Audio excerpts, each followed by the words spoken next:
bhakti Amin iti namine. Namaste Saraswate Deve Gauravani Pracharine Nirvishesha Shunyavadi Paschatya Deshatarine Shri Chaitanya Manobhishtam Stapitam Yena Bhutale Swayam Rupa Kadamayam Dadati Swapadantikam Vandeham Shri Guru Shri Yuta Kamalam Shri Gurun Vaishnavamsya Shri Rupam Sagrajatam Sahagana Raghunatam Vitam Tam Sajivam साद्वैतं सावधूतं परिजनसहितं Krishna Chaitanya देवं श्री राधा कृष्ण पादान् सगना ललिता श्री विशाखान्वितांश्च हे कृष्णा करुणा सिंधु दीनबन्धु जगत्पते गोपेशा गोपिका कांत राधा कांत नमोस्तुते तप्त कांचन गौरांगी राधे वृंदावनेश्वरी वृषभानुसुते देवी प्रणमामि हरिप्रिये वाञ्छाकल्पतरुभ्यश्च कृपा सिन्धुभ्य एव च पतितानां पावनेभ्यो वैष्णवेभ्यो नमो नमः जय श्री कृष्ण चैतन्य प्रभु नित्यानंद श्री अद्वैत गदाधर श्रीवासादि गौर भक्त वृंद हरे कृष्णा कृष्ण कृष्णा हरे हरे हरे राम राम राम हरे हरे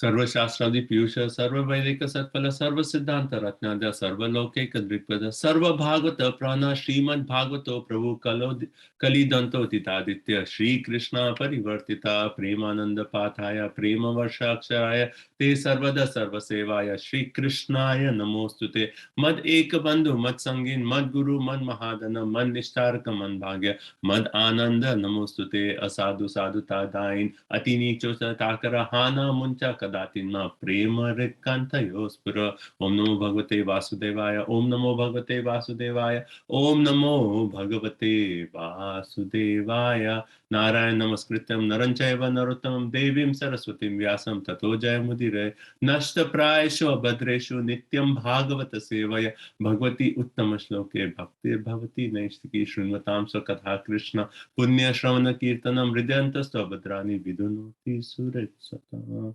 ग्रंथराज श्रीमद् भागवतम की जय Hare Krishna. Okay, so thank you everyone for joining. So again, we'll quickly start. We'll go around. Devotees can share one point from your reading that you liked in this previous chapter, or in this chapter actually, chapter 13. Hare Krishna Prabhuji, I really like the point that even if Dhritarashtra was inimical towards Pandavas throughout his life, still by the mercy of Vidur and Lord, he was able to attain the highest perfectional stage. Okay, so we'll discuss more about your question also. Thank you. The next. You like the verse 20, which is a reality check verse where it talks about time forces everyone to surrender everything. What verse number you said? This is 20, Guruji. Oh, 20. Yeah. Okay. Yes. It's just talking about, to give up everything. Yes. Thank you. Next. I like the difference between Dhira and then the Narottama, and the two levels of renunciation. Like one is material, just giving up everything. But if we don't take up the positive, which is Krishna's service, then it's false renunciation. So Narottama, they take up the positive, which is Krishna's service. They depend fully on Krishna. We'll just touch upon that point again today, and we'll proceed with that section. Right? So what is the difference between a Dhira and a Narottama, and what stage could actually Dhritarashtra achieve? Next. Hare Krishna Prabhuji. Yes. I like the point where you discussed about the lazy intelligent, the busy intelligent, and the lazy fool and the busy fool. And actually, I thought busy intelligent was better, but lazy intelligent is the topmost. So that I really like that point. Thank you. Yes, lazy intelligent. Thank you. Next. Hare Krishna Guruji. Yes, sir. Yes, Guruji. So I like the point in 1:13:17 that our duration of life is measured and no one is able to enhance it even by the second. So even if we pay millions of dollars also, we cannot get that second also back. So better utilize the valuable time very nicely. Yes. So 2 points that Prabhupada talks about, right? How the time is actually inconceivable and insurmountable. Right? Thank you.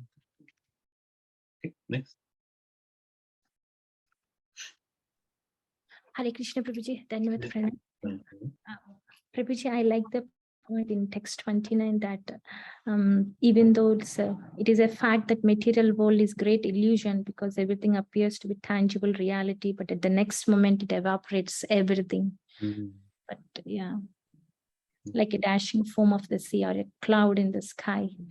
Yes. Yes. Yeah. Very nice. Thank you.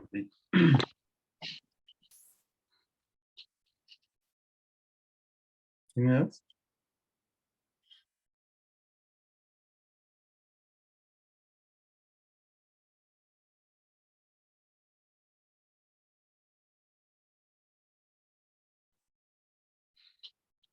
Okay, so thank you all so much. We missed a few realizations from few of you. If anyone would like to share. Prabhuji, I wanted to add like the point, what was in that verse in 17.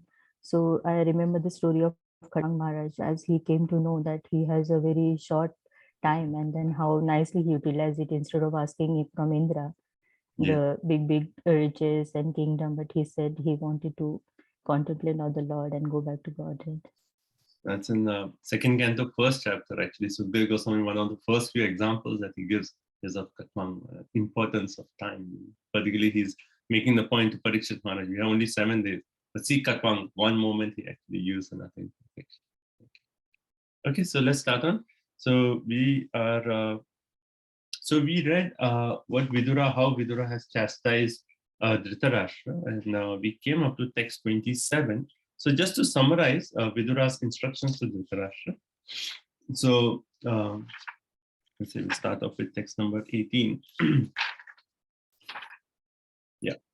Okay, so first of all, Vidura, when he actually came, he addressed Dhritarashtra and he actually said, Shigram, get out of here immediately. Do not delay. Why? Paschedam bhayam agatam. Don't you see how fear is actually overtaken you, right?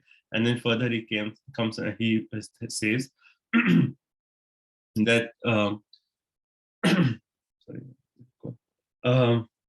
whenever there was a problem, Vidura actually always came to give good advice to Dhritarashtra.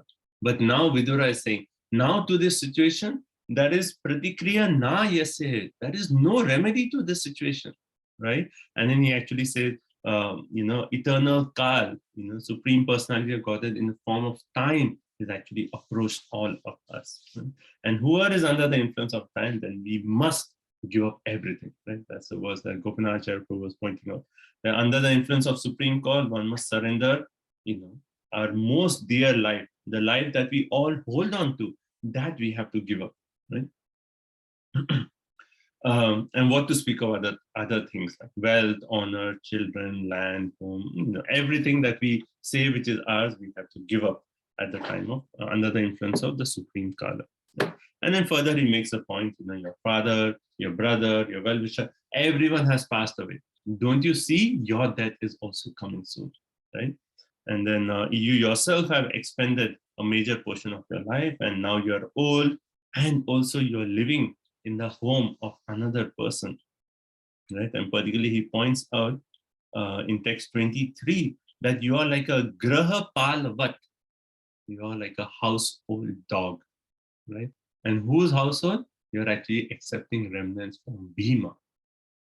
So of all the Pandavas, all the Pandavas were actually respectful of Dhritarashtra, and had that mood of awe and reverence. Except Bhima, and of all the Pandavas, they said that Bhima still had that grudge against Dhritarashtra, and Dhritarashtra also, among all the Pandavas, Bhima, he had this special distaste because he's the one who actually killed all of his 100 sons. So now Vidura is using that point and making the point that, see, you are actually like a dog, right? Like a household dog, accepting remnants from Bhima. Aren't you ashamed of your position? Right? under the pretense of extending your life, you are going to such extents of humiliation. Is that your condition? So that way Vidura is like really speaking very heavy, very, very heavy words, right? Okay, and then further he actually points out, you have been blind from birth, and then now you have become hard of hearing, your memory is shortened, your intelligence is lost, your teeth are falling apart, your liver is defective, mucus is coming, everything, all these signs are there, all these signs are there. Death is right there, it's knocking on your door. Don't you see that condition, right? Okay. And then, we discussed this point that one may think that even at the time of old age that, okay, I am old, I am dependent on others. What options do I have?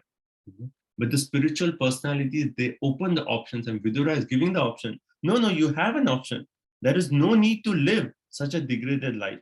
You have, and then further he gives the option. So here he's saying in 24 that there's no need to live such a degraded life and subsist on charity of those people whom you were trying to kill throughout your life, whom you were trying to get rid of throughout your life, right? Okay, and then further he actually makes a point that your body is going to dwindle and deteriorate like an old garment. So your gross body is falling apart, your subtle body is falling, everything is actually falling apart, right? And then in 26 onwards, he talks about the two things, the Dhira and then the Narottama, right? So he says in 26 that he's a Dhira. So now he's giving the option to Dhritarashtra. He's saying he's called a Dhira. Who is that person? Who goes to an unknown, remote place and freed from all obligations, quits his body when it actually becomes useless. So by Dhira Udharataha, in text 26 it says, and where it says Avigyata, so Avigyata means an unknown remote place, right? Not telling anyone, he just actually goes and he leaves his body when he realizes, okay, now my body is useless, there is no, I'm going to quit my body soon, just goes to an unknown remote places and becomes free of all the obligations. Then further, that is the Dhira stage. And then the next stage is that of the Narottama. So in 27, he actually says, Pravajet sa Narottama, right? So Nara Uttamahan. What is the best class of human being, the first class human being? He is certainly first class, who not only renounces, but who awakens and understands, right? The falsity of material world leaves home, and then the main point, it depends completely on the supreme personality of Godhead who is residing within his heart, right? So the difference between a Dhira and a Narottama is both are renouncing, but the Narottama is actually depending upon the supreme personality of God. Whereas Dhira is just renouncing, he's going to the forest, going to an unknown place, ready to give up his body. Right? Okay, so those are the difference between Dhira and Narottama. And let's see, 27, yeah. Okay.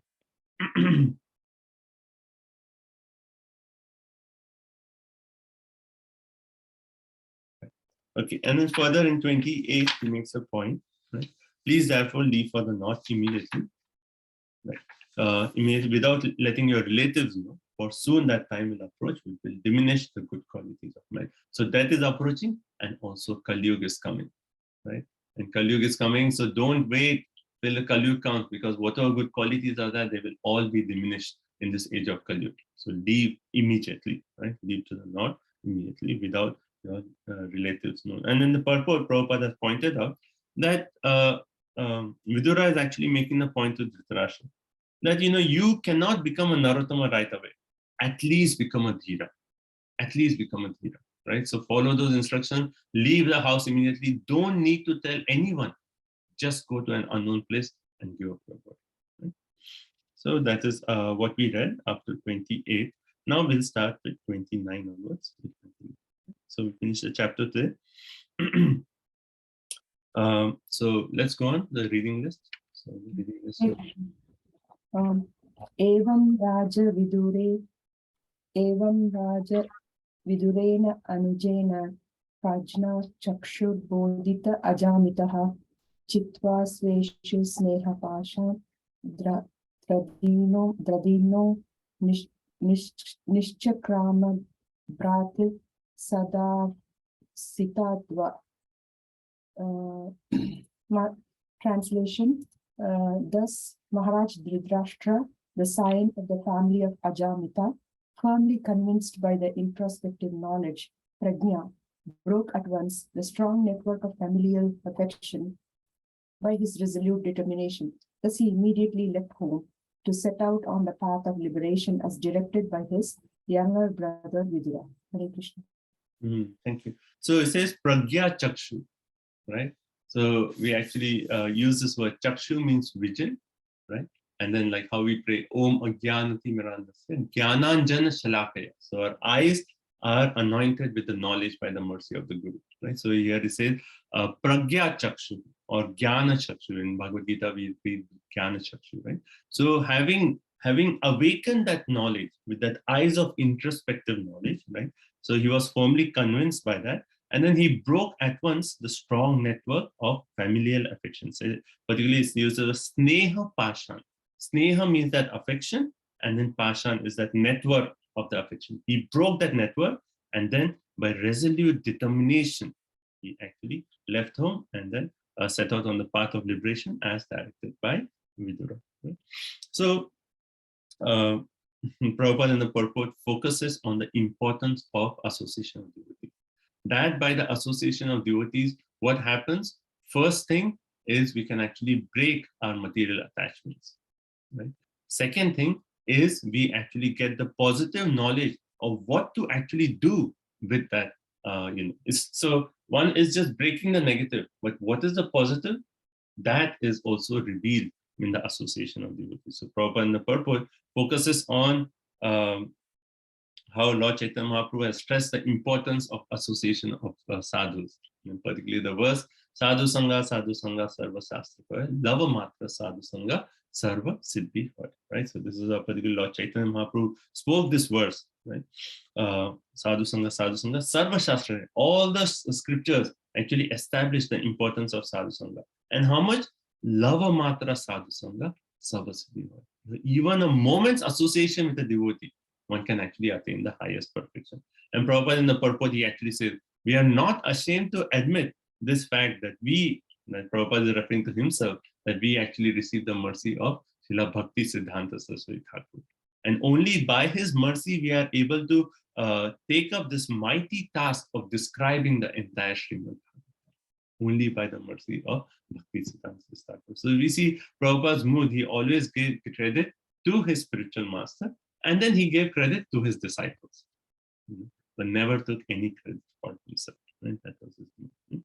So the main point here is by the association of Vidura, Dhritarashtra could actually break that affection which was binding him for his entire life. Right? And then here also it points about a resolute determination. Right? So I asked this question on the group that what do we learn from this point, from this episode of how can we be determined in our spiritual life? Right? And Gopinath Acharya Prabhu, what was your answer? You mentioned a nice point you said.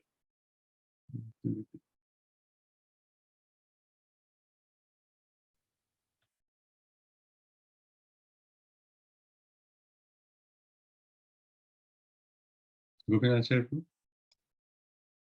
Yeah, I'm trying to recall probably.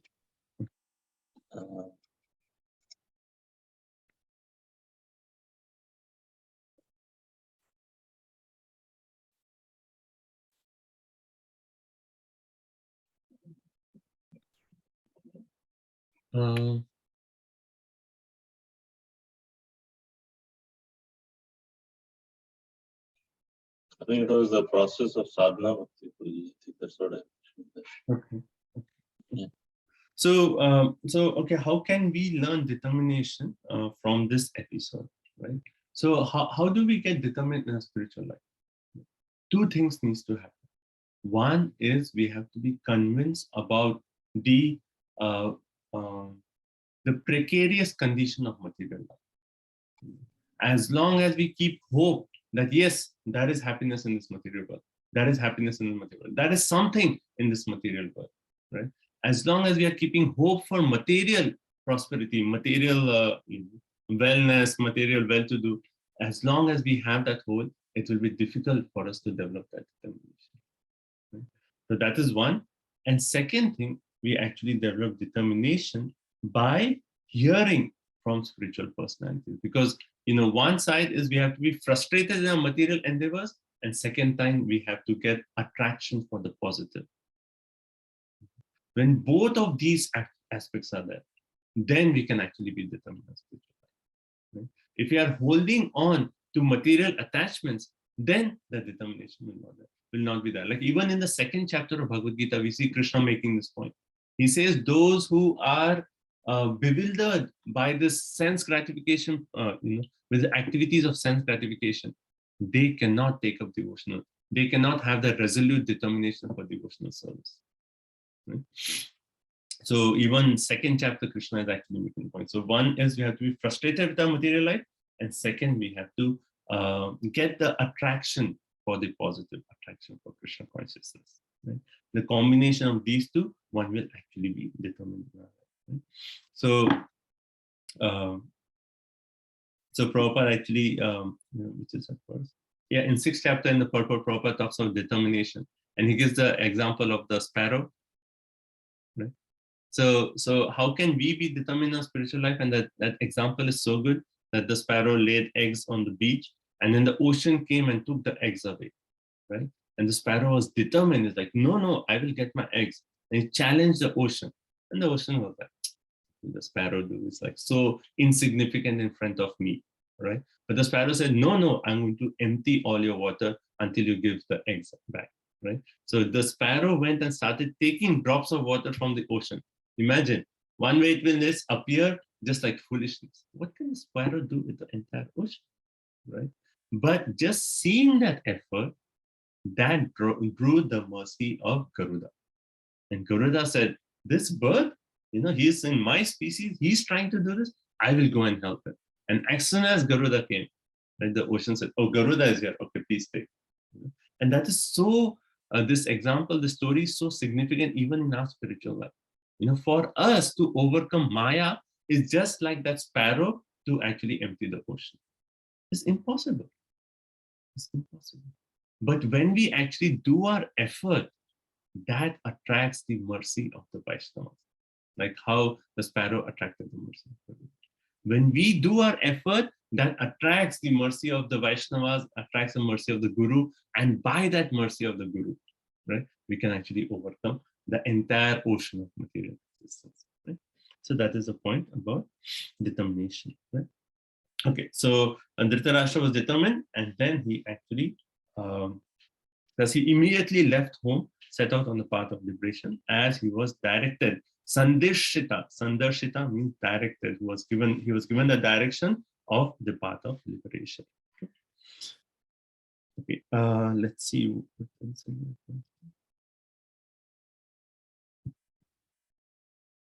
And Prabhupada in the purport, he actually makes that example. I think Lavang Manjari Mati was making that example, right? So in the purport, Prabhupada says that it is a fact that the material world is a great illusion. Everything appears to be a tangible, because everything appears to be a tangible reality. But at the next moment, next moment evaporates like a dashing foam of the sea or cloud in the sky. And Prabhupada explains it. So the cloud is undoubtedly a reality because we see rains come from cloud, right? But the cloud is actually temporary, right? So the result of the cloud, the rains, the green grass, the green grass, we see everything is there, it is real, but in due course of time, everything will go away, right? Now we see the fall season has come, leaves are drying up, right? So it's all, the greenery has all gone away, right? So it is temporary. But what always remains is the sky, right? So similarly, those who are, the absolute truth, which is compared to the sky, remains eternally, and the temporary cloud-like illusion comes and goes away. So those who are intelligent, they are only concerned with the eternal. Right? They are not so much focused on the temporal. Right? So that's the why is Prabhupada explaining the whole thing. So two main focuses in the purport you'll see. One is the precarious condition of the material world, how it is so temporary, and second is the importance of association of devotees, right? And when the devotees actually give us the spiritual knowledge, what happens? yet anudhyasina yukta karma granti nibandanan chindanti kovidastasya kona kurya katharatin. Right, we read this in the first canto, second chapter. And when the knowledge, words which come from the word of a spiritual master, they actually empower us with the sword of knowledge to cut away our attachment in this material world. And then that verse is saying, Kona Kurya Katharani, who will not hear such messages? By which we can actually cut away all our sneha pashan, which is said in this verse. Okay, next text 30. Hare Krishna, text 30. Patim prayantam subalasya putri pati vratachanu jagam sadhavi Himalayam nastya danda praharsham manas vinami eva sat samprahara.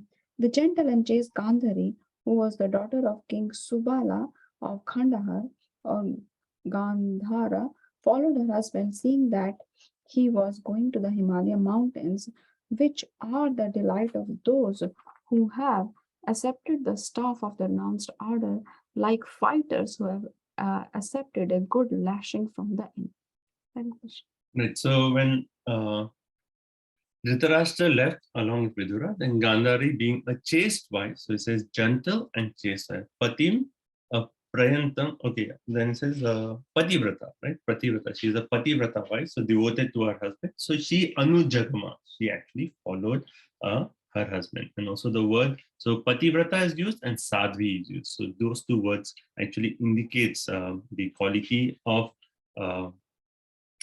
Gandhari. And also we know like how when she was married and she realized her husband is blind, she also put a cloth to cover her eyes. So that shows how chaste is Gandhari. So in this chapter, in few purpose, Prabhupada is actually glorifying Gandhari, that how she's such a ideal wife, such a glorious, dedicated wife. Okay, so she followed her husband without consideration. And so that's the first point Prabhupada focus on. Then second point he actually talks about that in Vanaprastha ashram, the wife is actually allowed to remain with the husband. So when one takes sannyas, then he has to give up that association of the wife. Right? But when in Vanaprastha, then the wife can actually go to the forest along with the husband. So Prabhupada talks about that. Then he talks about the difference between Ekadandi and the Tridandi sannyasi. So there are two types of sannyasis. Ekadandi basically referring to the Mayavad sannyasi. Right? They have one danda, one stick to actually indicate we are one with Narayan. We are one with Krishna. Right? So there's actually one story I heard that in our ISKCON Krishna Balaram temple, there was a group of sannyasis coming, Ekadandi sannyasis. And they used to go in front of Krishna Balaram, the deities Krishna Balaram, and they used to show their danda and go like this to the deities, like raising their danda, going like this. And at the time, Bhakti Rasamrita Maharaj was the temple president at the time. And then they used to come regularly. So once he actually asked them, then why are you showing your danda to Krishna Balaram like this? And they said, oh, we are one. We are one. We are one. So that's the understanding of the Mayavadi sannyasi, that they're one danda, that we are actually Brahman. We are one with the Lord, right? But Tridandi is the Vaishnava sannyasi. And what are the 3 sticks that indicate? Dedication to the service of the Supreme Personality of Godhead through our body, our words, and our mind, right? So that is the Tridandi. So that is Tridandi sannyasi. That is the Vaishnavas. So Vaishnavas, Prabhupada says the Vaishnava sannyasis are Narottama, whereas the Mayavadi sannyasis are Dhira. Dhira in the sense, they just actually go to the forest and they just renounce. They don't have that positive attachment or connection with Krishna. Right? Okay. And then the next point, the last point that needs to be explained in this verse, is the analogy given. Seeing that he was going to the Himalaya mountains, which are a delight for those who have accepted the staff of the renounced order like fighters, who have accepted a good lashing from the enemy. So what is this example? So it says fighters who have accepted a good lashing from the enemy. So when Kshatriyas, they actually go and fight, right? they may actually be hurt. They may hurt in different places. They may be bleeding. They may be experiencing pain. But that pain is actually a pleasure for them. Because it is Kshatriya spirit. It's like, yes, when they see blood, it actually increases their valor that, yes, now we'll fight more. So Kshatriyas, they are actually inspired by those wounds. And when they get wounds, they get even more, enthusiastic in their fighting. So similarly, those who are renounced, they actually, when they take up austerities of going to the Himalayas, though that austerity is actually painful, but it is actually a pleasure for the initiates. Just like the pains are actually pleasure for those who are Kshatriyas. So the Himalaya mountains, which are delight for those who have accepted the renounced order, just like fighters who have accepted the good lashing from the enemy. Right? So it is a painful, but that painful is a pleasure for a Kshatriya. Similarly, the renunciation, though it is austere, but that austerity is actually a pleasure for the renunciates. Okay, the example is okay, clear, the analogy. Okay, okay, next verse. Next. 31. Who's next?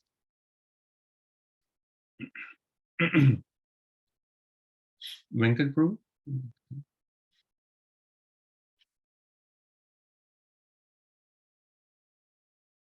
Hare Krishna Prabhuji. 31. Ajata Satru Kruta Maitro Hudhagnir Vipran Natvatvila Gobhumi Rukmihi Graham Pravasto Guru Vandanaya Na Chapasyat Pitru Saulabhyam Cha. Translation: Maharaja Yudhishthira, whose enemy was never born, performed his daily morning duties by praying, offering fire sacrifice to the sun god, and offering obeisances, grains, cows, land, and gold to the Brahmanas. He then entered the palace to pay respects to the elderly. However, he could not find his uncles or aunt, the daughter of King Subala. Hare Krishna. So it starts off with Ajata Shatru. Who is Ajata Shatru? That is Yudhishthira. His name is Ajata Shatru, the one for whom there is no enemies, or whose no enemies is born for that person, right? Ajata Shatru is Yudhishthira. So when Yudhishthira, whose enemy was never born, he actually performed his morning duties, and then it's actually the description of the morning duties that he actually did. He rose early in the morning, offered praying, offered fire sacrifice to the sun god, offered obeisances, gave charity, grains, cows, land, gold to the Brahmanas. And then after that, the particular verse that is actually used is Guru Vandanaya. Guru Vandanaya means offering respect to the elderly members, right? And then he actually went to the palace where Gandhari and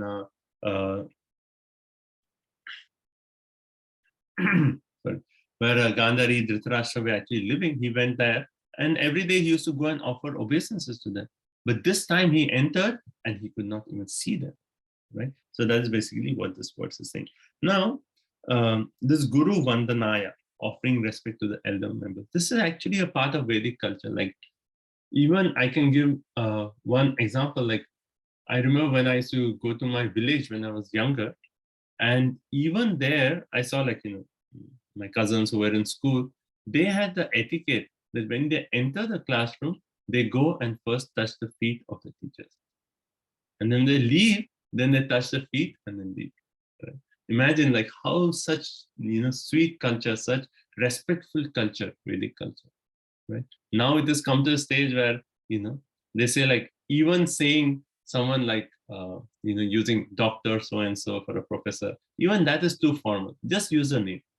Jack, like it's just come to that. There's no respect in the culture anymore, right? But we see Vedic culture, how there's so much respect built into the culture. Prabhupada actually in the purport talks about the duty of a grahastha. He says duty of the grahastha means rise early in the morning, right? Basically, Prabhupada is pointing out the importance of a morning program, right? Rise early in the morning.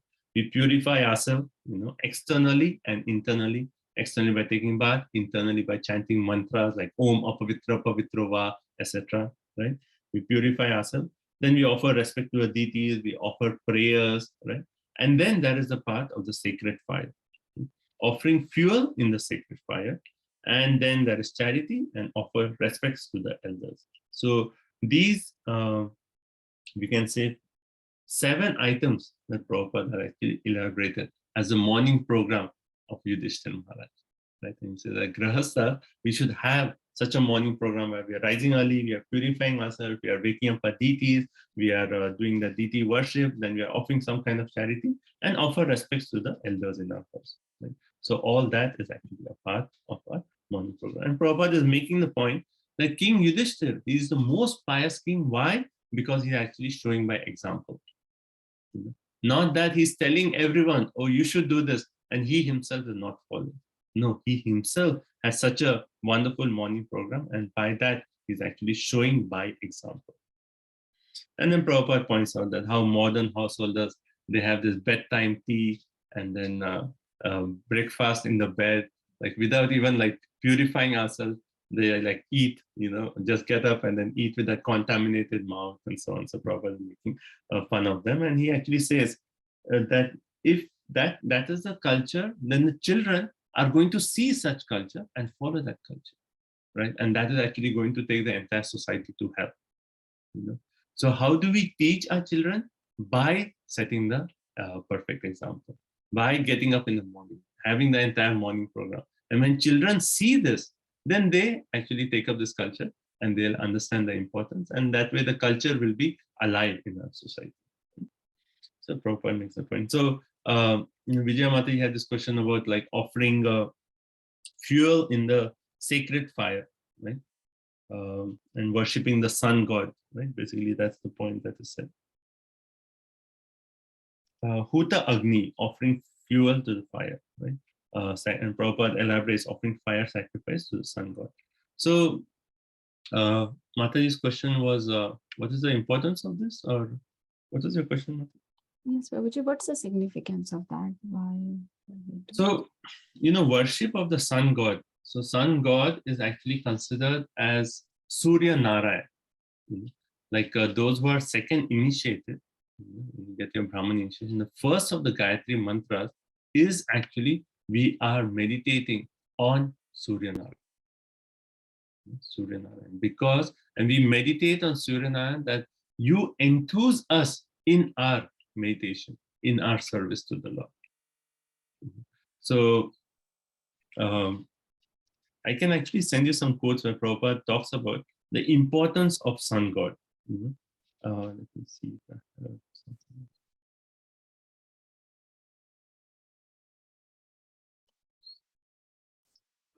Let me see.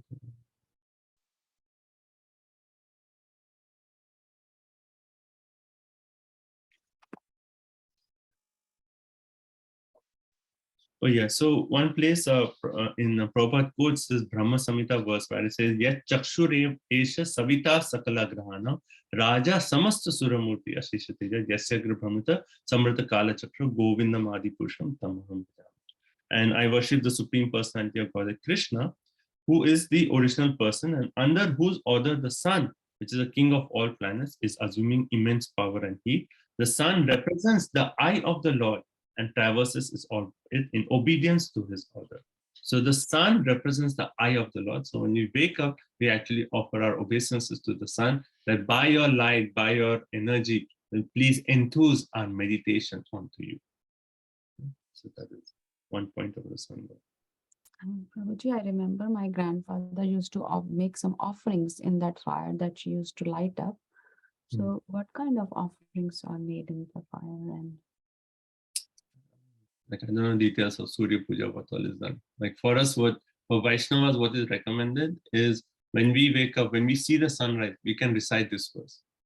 Yat Chakshuresha Savita Sakala Grahanam Raja Samasta Surya. So we offer obeisances to the sun, we just do a pranam and we recite this. Yeah, and water offer the earth, we say. we have to offer the water, right? Like Prabhupada then established such systems for us. Okay. So it's not required. We follow the morning program, which is set by Prabhupada. Yes. And when we see the sun, we can actually remember Krishna, that the sun represents the eye of the Lord. And if we are second initiated, then you meditate on Surya Narayan. Right? So, and then you pray that he enthuse us in our meditation, in our service to the Lord. Right? So we follow Prabhupada's system. Okay, so that's is this verse anything else in this verse? Yeah, okay. One place I heard that there's Agnihotra sacrifice. Yeah. And that's basically to purify the entire atmosphere. Okay. And Yes, it that's true. starts there. So I think, it was described that this is referring to that. You're doing this Agnihotra sacrifice to purify the whole atmosphere by offering all the cow ghee, and that is the fuel mentioned in the sacrifice. Thank you, bro. I do, but today I miss. Okay, thank you so much. So we'll move forward with text number 32. Hare Krishna. Tatra Sanjayam Ashinam Paprachodvignamanasah Gavalgane Kvanastato Vriddho Hinascha Netrayo. Translation: Maharaja Yudhishthira, full of anxiety, turned to Sanjay, who was sitting there, and said, "O Sanjaya, where is our uncle, who is old and blind?" So here it says Udvigna Manaha. So his Manasaha or Udvigna Manasaha. Manasaha means mind. Udvigna means his mind was filled with anxiety when he did not see his relatives. So previously we read how Yudhishthira Maharaj, his mind was what? Mukunda Manaso. Right? Mukunda Manasa. So that actually means that even though he was always absorbed in the thoughts of Mukunda, he was not careless about his responsibilities to his elders. When they left, he was also in anxiety. Right? Okay, let's continue. There's no purpose for this. 33. Amba chahatra putrartha pitravya kwa gata surit api maya krita pragne hata bandhu sa bharyaya asam samanaha samalam gangayam dukito patat. Where is my well-wisher uncle Vidura and mother Gandhari, who is very afflicted due to all her sons' demise? My uncle Dhritarashtra was also very mortified due to the death of all his sons and grandsons. Undoubtedly, I am very grateful. Did he therefore take my offenses very seriously, and along with his wife drown himself in the Ganga? Undoubtedly, I am very ungrateful. We see Yudhishthira Maharaj thinking, right? So I'll come to this point, but I wanted to just quickly summarize. After Vidura actually gave this instructions, and I had put this question on the chat, that Dhritarashtra, throughout his life, he was receiving the good counsel of Vidura, and then he also heard the entire Bhagavad Gita. He heard when Krishna came as a peace messenger, Krishna gave him good instructions, but still he could actually not, the transformation in the heart did not take place.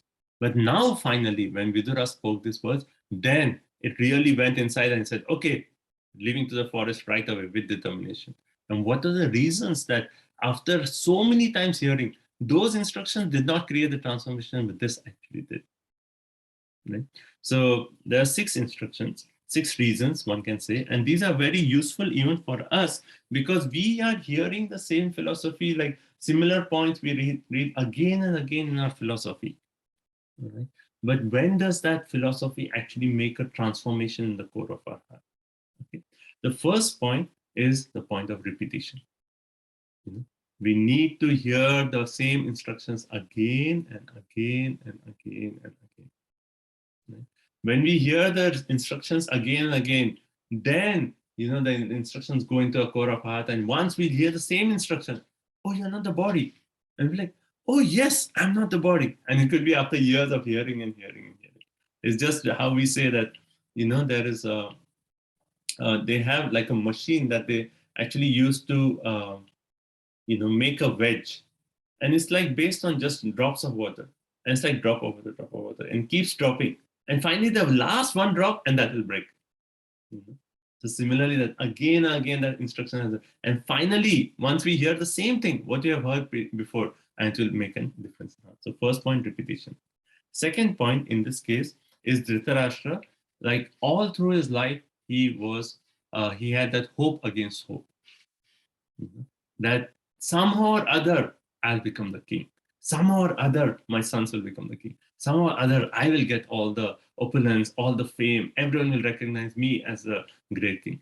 And throughout his life, he actually was holding on to that hope. But finally now, he actually gave up his hope. And he said like, okay, now everything's over.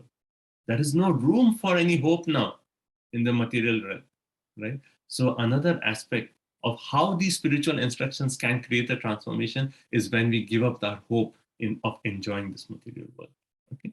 Then third thing, now by the influence of Kalaha, we already read this, by the influence of Kalaha, all his attachments were taken away. His sons were dead, his family, his well-wisher, his fathers, everyone was dead. So all his attachments were actually taken away. How Krishna actually makes this point even 10th canto, 88th chapter, text 8, Yasyaham Anugrinami, that Krishna, he takes away our attachments to increase our devotion unto him, to increase our surrender unto the Lord. Right? So third is, all his attachments were taken. He was materially exhausted. Like, we remember that how Queen Kunti actually prays, Akinchana Gochara. Right? Those who are materially exhausted, they can actually take shelter of you. Right? Okay.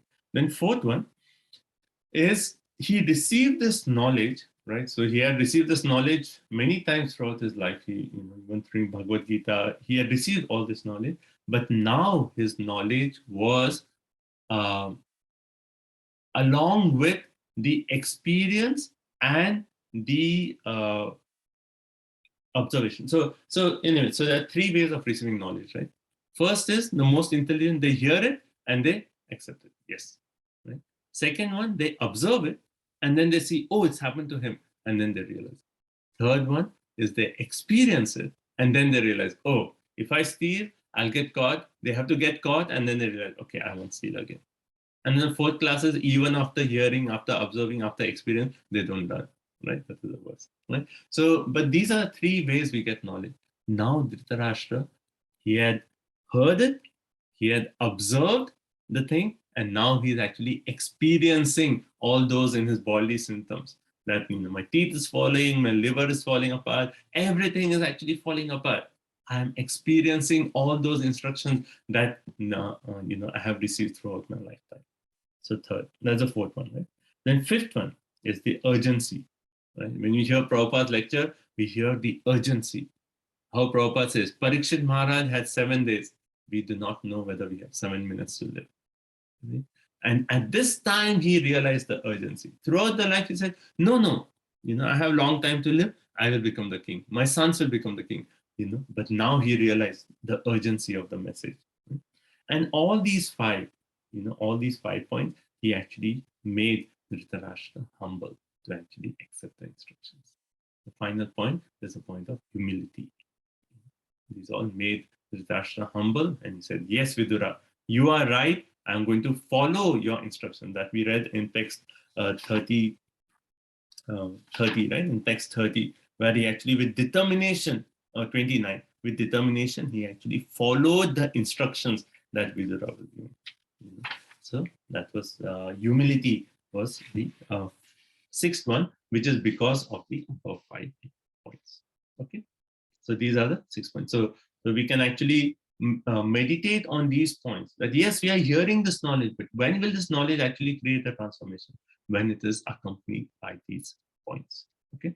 Okay. Now coming back to our verse, text 33. So now we try to understand Yudhishthira Maharaj's mood. Undoubtedly, I am very ungrateful.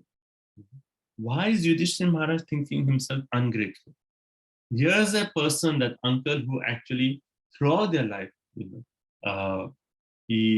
when Duryodhana was creating all the plans to kill him, he did not say a word. And when Draupadi was being disrobed in the assembly, the worst of all sins, he did not stop it. As a king, he should have stopped it right away. Even the gambling match, when the whole proposal was there, Dhritarashtra said, okay, we'll build a nice palace and then we'll have the gambling match there. He supported everything. And then what is Yudhishthira Maharaj saying? He's ignoring all this. He said, I don't know all this. The only thing I know is that when my father passed away, Dhritarashtra gave us place in his palace. That's the only thing I can see. And Prabhupada elaborates on this point in the purport. And he actually says that this is the vision of a devotee.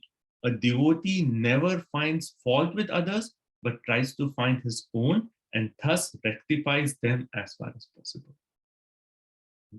This is the main point. If we have that tendency of fault finding, then find faults within ourselves and focus on rectifying them rather than find faults with others.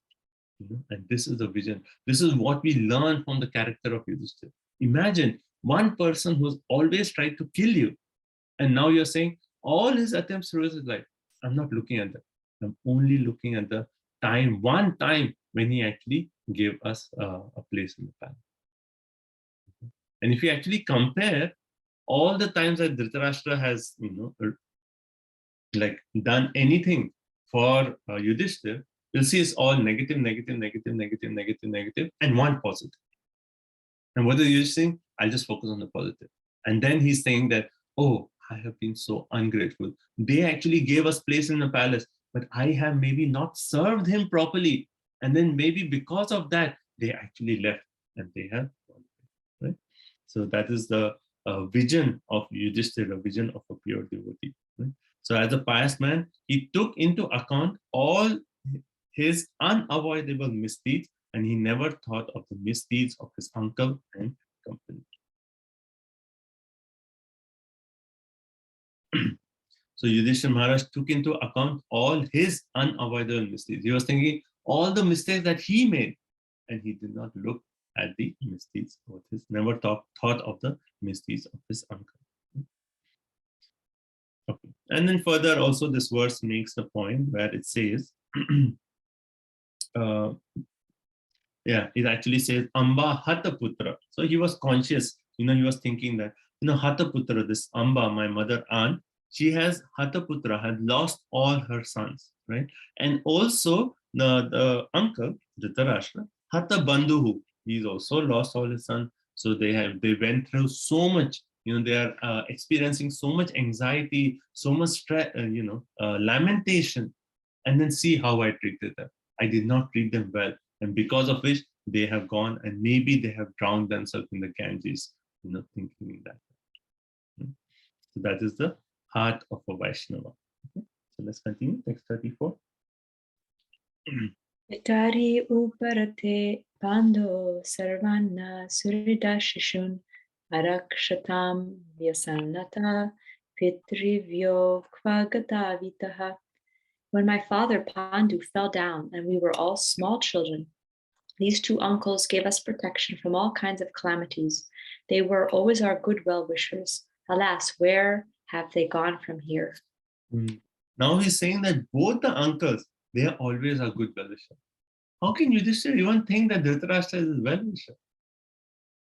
It's something for us very difficult to even conceive. How could Yudhishthira have this thinking? But that is a quality of a devotee. Like, even if you see, there's one purport in Chaitanya Charitamrita where Prabhupada makes a point. He says, it is a qualification of a Vaishnava that he is adosha darshi. Right? A dosha darshi. He does not see the dosh in anyone. A dosha darshi. He never sees others' fault. Of course, Prabhupada makes a point that every human being has good and bad qualities. Right? Therefore, it says, Sajjanam gunam icchantan dosham Ichanti Pamaraha, that everyone has good and bad qualities. But the Vaishnava, he accepts only the man's good qualities and not the faults. Right? For flies seek sores, whereas honeybees seek honey. So what kind of quality? Do we want to become a honeybee or do we want to become a fly? Right? And then also, like in this aversion to fault finding is actually repeated even in Bhagavad Gita. This word is actually used, apai shunam. Right? That means one of the qualities Krishna describes in the 16th chapter, where he says Apaishunam, one who is actually free from the tendency of fault finding. And even in Nectar of Instruction, Rupa Goswami, when he's talking of the Kanishta, Madhyam, and Uttam Adhikari, he says the Uttam Adhikari is one who is actually Nindadi Shunyam, Ridham Ipsita Sangalapya. Nindadi Shunyam, right? Who is one actually whose heart is completely devoid of the propensity to criticize others. That is the heart of our Vaishnava. So here Yudhishthira Maharaj is saying they were always our good well-wishers. So both Vidura and Dhritarashtra, both of them are our well-wishers and they have love for. Okay, 35.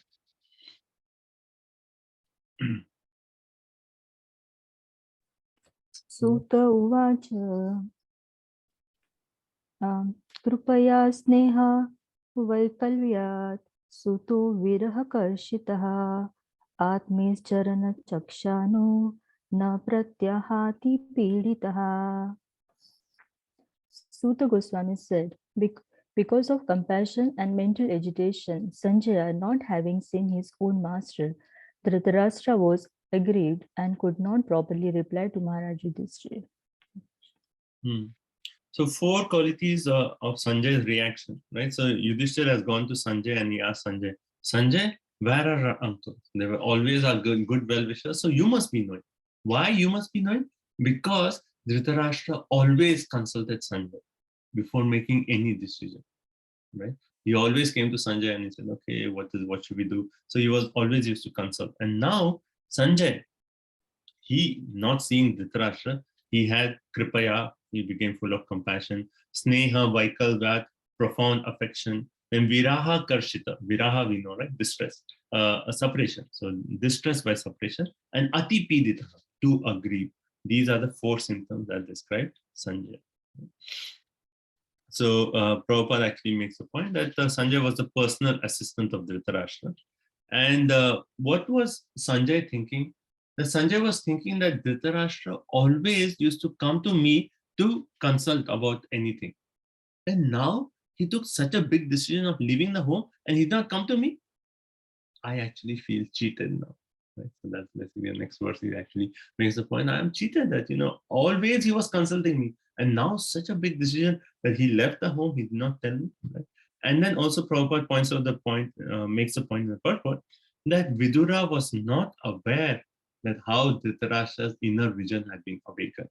And that's why he was thinking that, Dhritarashtra is so attached to household, so attached to family and attached to all these things. And now he is gone, he will experience so much suffering because he is, so attached. So that was why Vidura was lamenting in that way.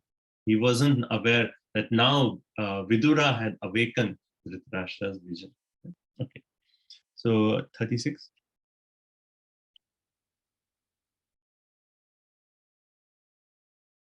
Hare Krishna.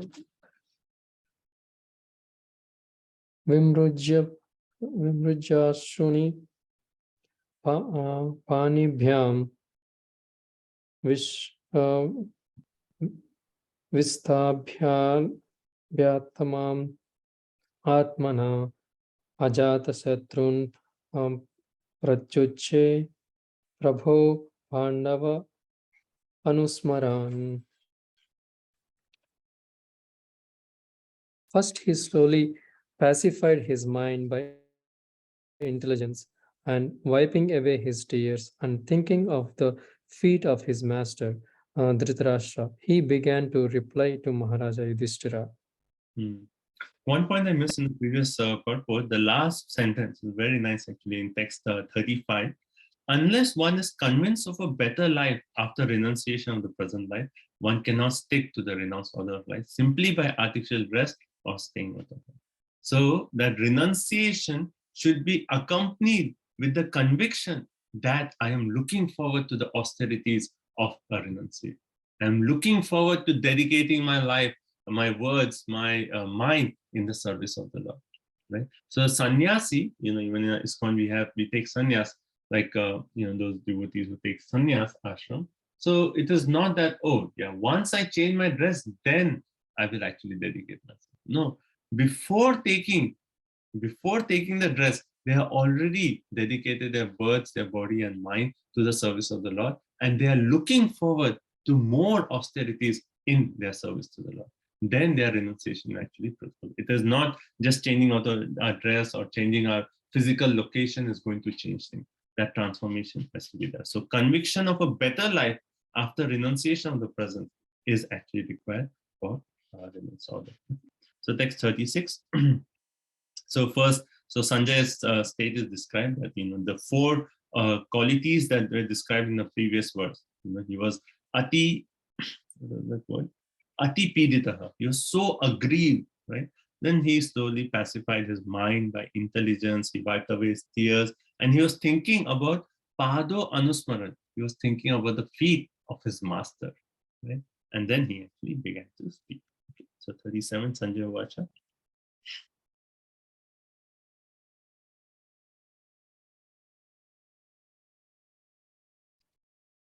Okay, who's next? Please go ahead. Mantrini Mataji. Yeah, Hare Krishna.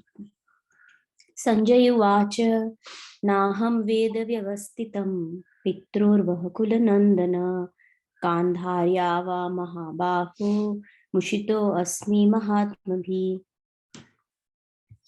Sanjay said, "My dear descendant of the Kuru dynasty, I have no information of the determination of your two uncles and Gandhari. O king, I have been cheated by those great souls." So it says Naham Veda. Veda means knowing. Naham, I do not know, right? Vyavasthita, that what was that determination that came onto Dhritarashtra that they left us. I do not know what is the determination that came onto that. And then Gandharya cha Mahabhav. And Mushito. Mushito means cheated. I have been cheated by those great souls, right? And Prabhupada's purport is like, even great souls can cheat. That is very strange. How can great souls cheat? How can Mahatma Bihi actually cheat? And Prabhupada makes the point, no, even great souls can cheat because they have a higher purpose. And Prabhupada gives different examples. Did everyone read this section already? I hope you all have read this chapter. No? Okay, I see some yes, some no. Okay, what examples can you think of great souls cheating? Quickly. Prabhupada gives three different. Describes about Raghunath Das Goswami cheating the priest and then running away to meet Lord Chaitanya. Yeah, so there's a story of Raghunath Das Goswami, how he wanted to go away from his house, but his parents actually had held him. They had like guards against Raghunath Das Goswami. So once their family priest, Yadunan Acharya, he actually came and he said that, we need a Brahmana to worship the deities. Can you make arrangement? He told Raghunath Das Goswami. And Raghunath Das Goswami said, okay, I will make the arrangement. And he walked with the family priest and all the guards. There were guards who used to like make sure that Raghunath Das Goswami does not run away. And all the guards said like, oh, he's going with the family priest. So then they didn't, follow him. And then when they were going with the family priest, when Raghunath Das Goswami was going with the family priest, Yadunan Acharya, then at one moment he said, okay, I will go, I will arrange the Brahmana for the worship and you please carry on. And then Yadunan Acharya said, okay, he's going to arrange a priest for the worship. So that's good. So as soon as Raghunath Das Goswami left and he arranged a priest, and then that's it. He was free, and then he walked straight to Jagannath Puri, where he met Lord Chaitanya. So that way he cheated his parents, but that cheating is for a higher cause. Okay. So who else cheating? Sanatana Goswami going from the jail, removed. Yeah. Sanatana Goswami, he actually bribed the jailkeeper. He said, you are such a nice Muslim, and you know the importance of going to Mecca, your holy place. Even I am actually interested to go to this holy place. So I will give you this money. He bribed that person. And you please, say that, make this excuse that I went to use the restroom and then I sank I drowned myself. I drowned in the Ganges. Right? You tell this to your master, and in that way let me go. So even Sanatana Goswami that way cheated that person, and that way he could run away and go to Vrindavan. And then Prabhupada, other examples he gives is like Krishna. He advised Yudhishthira to tell a lie. And he said, tell the lie that Ashwatthama is dead. Ashwatthama, the elephant, is dead, right? And when Dronacharya will hear that Ashwatthama is dead, then he will give up his weapons, and then he can be defeated. So Krishna told, right? So, and then for final example, Prabhupada says, is the example of himself. He said, even I cheated my family members. There is a famous story of Prabhupada, right? Where he says, he told his wife, tea or me? Do you want tea or you want me? Because his wife had actually sold Prabhupada's explanations of Bhagavatam for tea biscuits. Can you imagine? This is like selling Bhagavatam just to get some tea biscuits. And that Prabhupada said that was the final thing. After that episode happened, he went to his wife and said, do you want tea or do you want me? And then he left. And his children were actually thinking, because Prabhupada had previously also left home, but he came back after some time. And this time also they're thinking like, okay, he'll go and he'll come back. But this time he went, he never came back. And that way he cheated his family members for the higher purpose. So when can these higher personalities cheat? How is any kind of cheating justified? And Prabhupada makes one sentence in the purport. Satisfaction of the Lord is the criteria of one who is bona fide, and the highest perfection of life is to satisfy the Lord by one's occupational duty. So if there is a question that by our action, we can actually satisfy the Supreme Personality of God, and that action is actually given to us by authorities, by Supreme Authority, by either a spiritual master or Vaishnava, are given us that instruction, and this is for the satisfaction of the Supreme Lord, then we can actually cheat, right? So the cheating is only allowed if it is sanctioned by Vaishnavas and Guru, and only for the satisfaction of the Lord. Right? Okay. So that way Sanjaya was feeling cheated. Right? Prabhupada says, we also had the same opportunity to cheat the family members and leave home to engage in the service of Srimad Bhagavatam. Such cheating was necessary for a great cause, and there is no loss for any party in such transcendental fraud. So if you see the word transcendental means something that's beyond. How can there be fraud in transcendental? Right? It's like an oxymoron, right? Two opposite words together. Transcendental fraud. And Prabhupada makes the point, and there's no loss for any party in such transcendental fraud. So even that kind of cheating is actually acceptable, provided those two conditions are there. Okay, 38. So we understand why Sanjay was feeling cheated, because throughout the life, Dhritarashtra consulted, and now he took such a big determined step without even consulting him. Like, even he was thinking that even I could have gone wherever they were. He could have taken me with me. He left me alone here. Right? 38. Hare Krishna, Prabhuji. Ata jagama bhagavan naradaha sahatumburah prachuttayabhi vadayaha tanujo abhyacharyan munim. Translation. While Sanjaya was thus speaking, Sri Narada, the powerful devotee of the Lord, appeared on the scene carrying his tumburu. Maharaj Yudhishthira and his brothers received him properly by getting up from their seats and offering obeisances. Hare Krishna.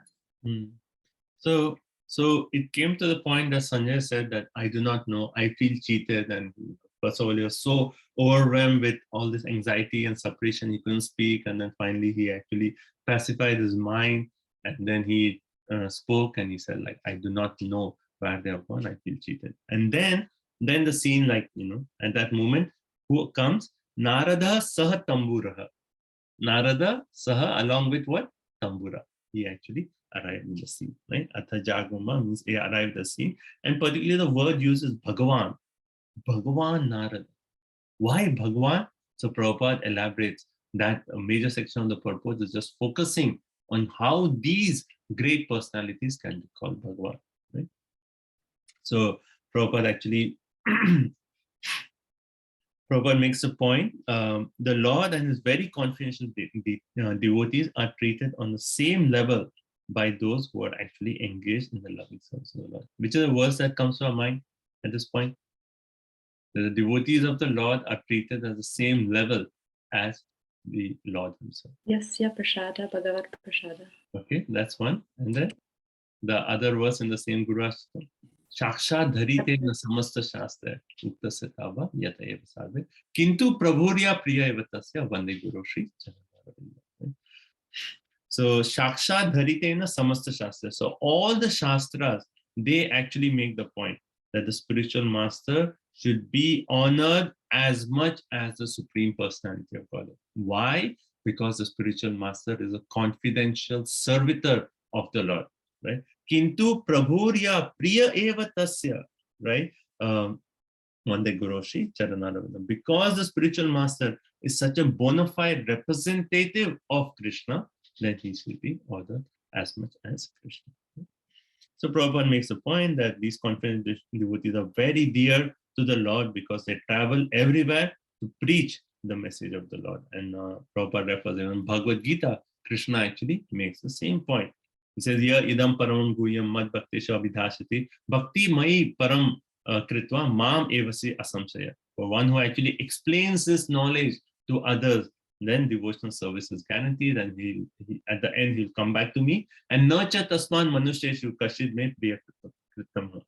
I will not be any servant more dear than one who actually gives us knowledge of Gita to others. Right? So the Lord's purpose in this material world finally is to reclaim all the conditioned souls. Lord loves each one of us so much, and he wants everyone to come back to him.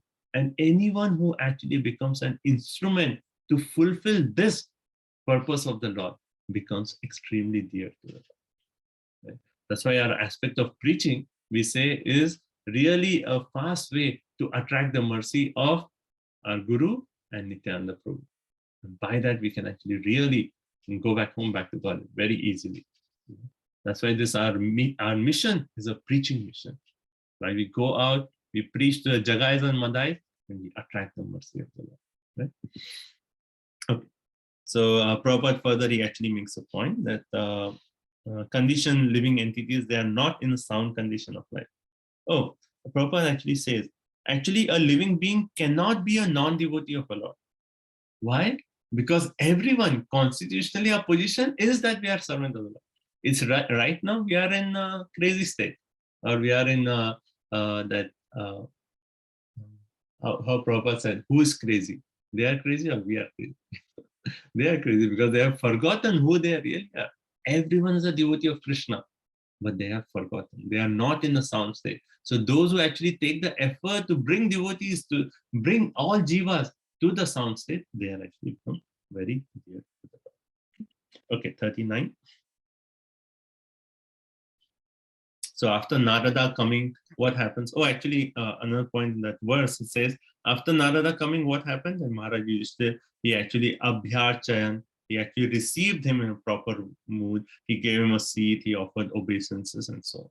Right? So in one verse, both the appearance of Narada is there and also the reciprocation of Yudhishthira Maharaj. Okay. Now, Yudhishthira Maharaj will speak. Text 39. Yes. Yudhishthir uvacha Naham Veda Gatim Pitro Bhagavan Kva Gatavitaha Amba Vahata Putrartha Kva Gata Cha Tapasvini. Translation: A.C. Bhaktivedanta Swami Srila Prabhupada Ki Jai.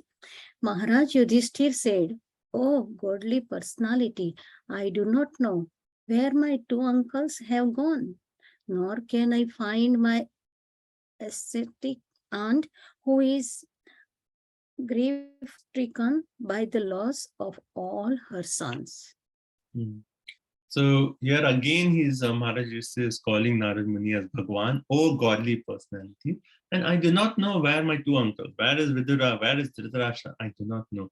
Nor do I know where is Gandharvi. So all these three personalities are actually there, right?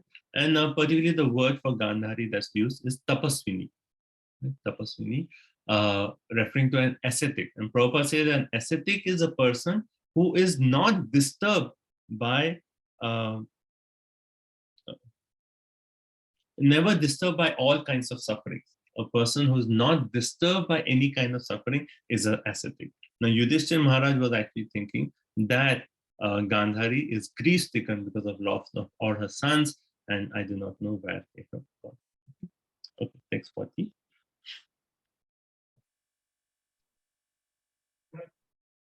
Sadaraiva pare Bhagavan Paradarsaka Bhavase Bhagavan Narado Muni Sattama. You are like a captain of a ship in a great ocean, and you can direct us to our destination. thus addressed the godly personality, Devaraj Narada, greatest of the philosopher devotees, began to speak. Yeah. So it says a Karnadhara. So this word Karnadhara means the captain of the ship, right? So similarly in Bhagavatam, we have already read one verse in the first canto, first chapter. It says, Tvam na sandesha data dushtaram nishti tirshisham kalim satva haram pumsam karnadhara ivan. So there the Sonak Adi Rishi are telling Suta Goswami that Suta Goswami, you are actually Karnadhara. You are the captain of a ship by which we can actually cross over the ocean of Kali Yuga. Right? So captain of ship. And even in 11th canto, there's a verse where again the same point is actually made, where we accept the spiritual master as the captain of a ship by which that ship can actually take us across the ocean of material existence. So my Guru Maharaj used to say, so the captain of the ship is Srila Prabhupada, right? The ship itself is ISKCON society. So you stay in ISKCON society under the guidance, under the instructions of Srila Prabhupada, and that ship will take us across the material ocean, right? So here Yudhishthira Maharaj is telling Narad Muni, he's saying, you are a captain of a ship. You are Karnadhara. You are a captain of a ship in a great ocean, and you can direct us to our destination. So what is the duty of a captain? The captain will show us the direction. Okay, do this, don't do this, turn left, turn right. That way the spiritual master instructs us how we can live in such a way that we can go back home, back to God. Right? And then the word that Prabhupada focuses on is Muni Sat Tamaha, the greatest among devotee followers. Right? So Muni means a follower, right? Sat Tamaha means the best of all philosophers is Sat. Sat means what? A devotee. The best of all philosophers is a devotee of the Lord, right? And Tamaha, and the best of all devotees is Narad Muni. So Muni Sattamaha, so he's Yudhishthira Maharaj is telling Devarshi Narad that you are Muni, you are best of all philosophers because you are devotee, and you are the best of all devotees. Right? So in that way, he's glorifying Narad Muni. And we see this, right? Always when there's conversation, when there's a question, then after asking the question, the person who's asking the question, he glorifies the speaker, and then the speaker actually starts speaking, right? So again, that glorification of Narad Muni is there. Right? So Prabhupada actually elaborates on the point that among different types of philosophers, the greatest is one who is actually a devotee because he's come to the essence of all knowledge, which is to surrender to the Supreme Personality of Godhead. And the best of all devotees is Narad Muni. Why is he the best of all devotees? Because he's traveling all around doing the work of the Supreme Personality of Godhead and guiding all living entities to go back home, back to God. Right? Okay, and then Prabhupada says, one must be very faithful, learned, and renounced. Otherwise, one cannot be a pure devotee. Right? So these three qualities, Prabhupada says, very faithful, learned, and renounced are the qualifications of a devotee. And I was thinking like where Prabhupada got these three words. And one verse that Prabhupada often quotes in his classes came to my mind. Anyone can guess that verse? Where all these three actually come together. Very faithful, knowledge, and renunciation. It's a very beautiful verse. Where it says Lord Chaitanya Mahaprabhu came to give us these three. Okay, so the verse is actually Vairagya Vidya Nija Bhakti Yogan Shikshartham Eka Purusha Purana Shri Krishna Chaitanya Shariradhari Kripambudi Yastam Aham Prapadyate. So he's saying that verse is Chaitanya Madhya 6:254. Okay, very nice verse. Prabhupada often quotes this. He's saying Shri Krishna Chaitanya Shariradhari. So Shri Krishna Chaitanya Mahaprabhu, he's actually accepted this form. Krishna has accepted this form of Shri Chaitanya Mahaprabhu. Kripam Budhir Yastam Aham Prapande. And this Kripa Ambuhi, the ocean of transcendental mercy, and I actually take shelter unto him. And what has he come to give? Vairagya Vidya Nija Bhakti Yoga. So he's come to give Vairagya, renunciation, Vidya, knowledge, and Bhakti. That is actually firm faith, or very faithful, right? The devotion unto the Lord. Vairagya Vidya Nija Bhakti Yoga Shishastakam Eka Purusha Purana. He is the original Supreme Personality of God. Shri Krishna Chaitanya Sharirahari Kripamburi Tam Yastam Aham Prapatyate. Right? So these three are the qualities of a devotee. We develop knowledge, like study Bhagavatam, study Bhagavad Gita. We develop detachment from this material world. And third is we develop a devotion unto the Supreme Personality. Okay, next verse, 41. So now from 41 until the end of this chapter is Narad Muni speaking to Yudhishthira Maharaj. So maybe we can just stop and take some questions or any comments, and then we'll continue this next section. Why did Narad Muni appear? Like the answers for Dhritarashtra leaving could be given by somebody, but why Narad Muni came to that? Actually, even Sanjay did not know. No Veda. He says like even Sanjay did not know where Dhritarashtra actually left. So no one knew. And that's why Vidura makes the point that don't tell anyone. Because if you tell, then they will say, oh, no, we'll take care of you. When you go out, we'll provide food for you. We'll do all this. And that attachment, he will not be able to break that attachment.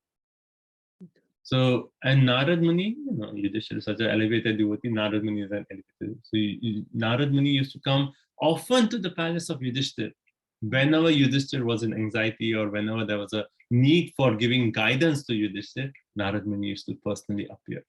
How elevated is Yudhishthira Maharaj, such a great devotee. And Narad Muni personally used to come to give instructions to Yudhishthira.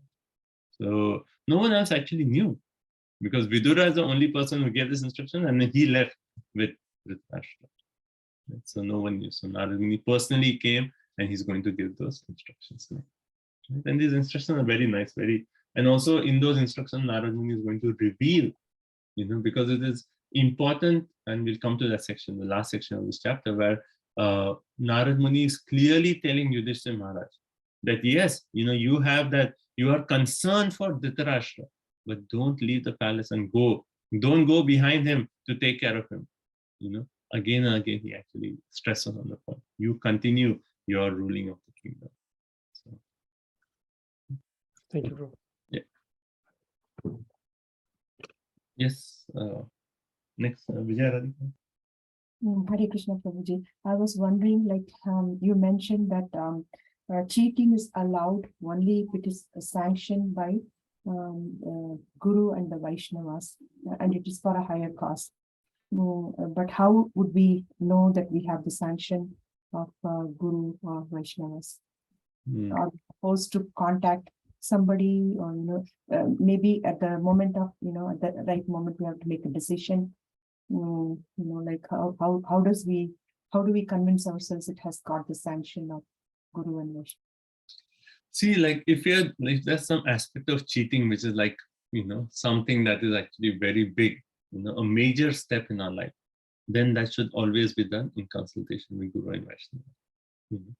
If it is like small cheating, there's a festival in a temple and you're cheating your boss and saying, oh, I'm feeling too sick today, I have to go, I have stomach problem, I have to go, I cannot stay. If that kind of cheating is done, then that's a small thing, then you can say okay, yes, right now I'm saying this, but this is because of such a festival, I have seva to do. It's a small thing, But if there is any major decision where there's some kind of, that you're doing, something which is not as such in terms of material world moral, like that, then you should always do it in consultation with Guru and Vaishnava. Is that okay, Mati? Or did you have a particular? Prabhuji, that's so apt, because that's exactly what I was saying. Because little things we just have to lie sometimes, and cheat. So, wonderful answer. Thank you. But again, it's not our habit, but not to make it a habit, but just when it is required, maybe a little bit here and there. Maybe okay. Next, Arundhati. Hare Krishna Prabhuji. You were saying that while doing Gayatri, we should meditate on Suryanarayan. Not aware of that. Like the first. We should start with Gayatri. The first Gayatri mantra that we receive after second meditation, that is meditation on Suryanarayan. The translation of that word itself is actually, anyway, That's Gayatri Mantra. That shouldn't be Right, this. right. Yeah. But if you see that book by Satyan Swami Maharaj, Yes, yeah. that he actually explains that. Yeah. We meditate on the sun god, Surya Narayan, that he includes us in our devotion. Yeah. Yeah, in that book they explain Mataji everything. Yeah. Can you share that book, Mataji? Yeah, actually, I have an extra copy by mercy of Dinvan Salila Mataji. So I can give it to you. Oh, I will take it, Prabhuji, if you can. Yes. Yeah, take it. Thank you, Hare Krishna. What is the book name, Prabhuji? I just understood first few pages, Prabhuji. After that, it's too complicated for me to understand. So Which book, Prabhuji? The Gayatri book by Satyan Swami Maharaj. It is actually a book which is a reference book. It's not like a one-time reading book, but it's something that needs to be referred again and again throughout our spiritual journey. More, again and again, like later after some time you read again, you get a deeper meaning. Your meditation goes deeper into that. So, okay. Next, Vijay Mataji. Yes. Prabhuji, I'm referring to text 30. So I was confused with this analogy of fighters who have accepted a good lashing from the enemy. And you said that this is used for the renouncers because they are taking it in a good spirit that even if we go to the Himalayas, it will be a good battle. But it would also be used for Gandhari because she took the challenge like a warrior, enjoying a good battle. So in fact, I looked into the commentary of Chakrabarti Pad because I was confused. And he is referring to Gandhari. He's saying that Gandhari took the challenge like a warrior, enjoying a good battle. Okay. Either Gandhari or, okay. That's fine. You can refer that only to Gandhari, but you could also extend that to Dhritarashtra. And Prabhuji, why Prabhupada uses we instead of I when he's talking to himself? I think it's like a speech, like you say. Considering like all. No, it is referring to him itself. But we sometimes use we instead of I. It is a figure of speech. Like even in some local languages, I can actually think about where we say we instead of I just for us. They say hum gaye the, not I gaya tha, right? मैं गया था नहीं हम गए थे. हम गए थे, exactly. हाँ गए थे नहीं मैं नहीं गया था हम वहाँ गए थे. This is a figure of speech. Okay, thank you. Anything else? Prabhuji, you mentioned about the Dhira and Narottama. So you mentioned like the devotees, they are considered as a Narottam and the Dhira. So you mentioned about the Mayavadis, Prabhuji. So how they are Dhiras, Prabhuji? Like just in the sense of their renunciation. Like Prabhupada elaborate that point in the purport, right? He clearly says that Ekadandi sannyasi, they are like Dhiras. Because they have renounced this material world, but they have not taken the positive. So the difference between Dhira is, okay, if you see material and spiritual, they come to the zero platform, but they don't go towards the spiritual side, right? So the Dhira, the one who come to zero, they don't go positive, right? Narottams are those who actually take shelter of the Lord. So Mayavadi sannyasis, in terms of their renunciation, they are like Dhiras. Because they have renounced the world, they are wearing sannyas robe, and they have actually broken all social ties in that way. So that way they are Dhiras. Is that okay? And then Mataji said it refers to all his god brothers and god sisters. Well, I'm not sure about that because Prabhupada says that by the mercy of Bhakti Saraswati Thakur, he took up the task of writing Bhagavatam. He says, we have taken up this task of writing Srimad Bhagavatam. So I think this is more of a figure of speech. And he also is, when he's referring to his own family, then also he's saying we. We.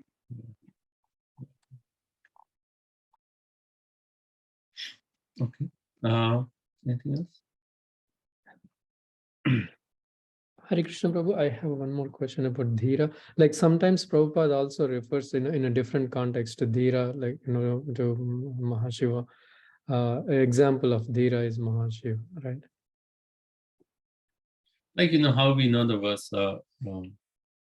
Dhira Satyana Muyati, Yeah.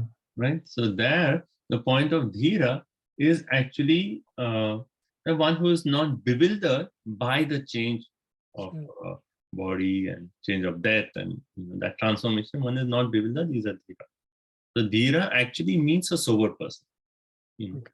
In this context, that aspect of Dhira is explained in terms of renunciation, particularly comparing a Dhira to another.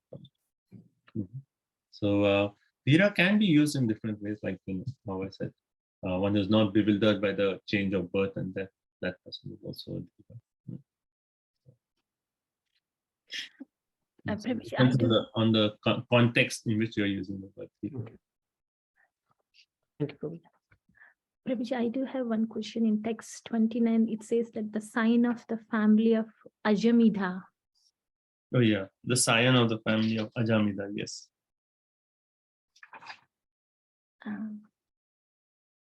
Yeah, it is actually Ajamidha was one of the previous kings in that line. Oh. It's there in the ninth canto. When you see towards the end of the ninth canto, when you see the lineage, there you'll see the name of Ajamidha, and then from Ajamid you see the line how coming down to Dhritarashtra. So okay, it's there in the ninth canto, the last chapter, I think, last but one. Those two chapters, if you see, you'll see the Ajamidha. Okay. Anything else? Okay. So should we take a break quickly, and then we'll come back and we'll do the last section. We'll complete this chapter today. And Narad Muni's instructions are very nice, to Yudhishthira Maharaj. Okay, so come back in 3-4 minutes. Thank you so much. Hare Krishna.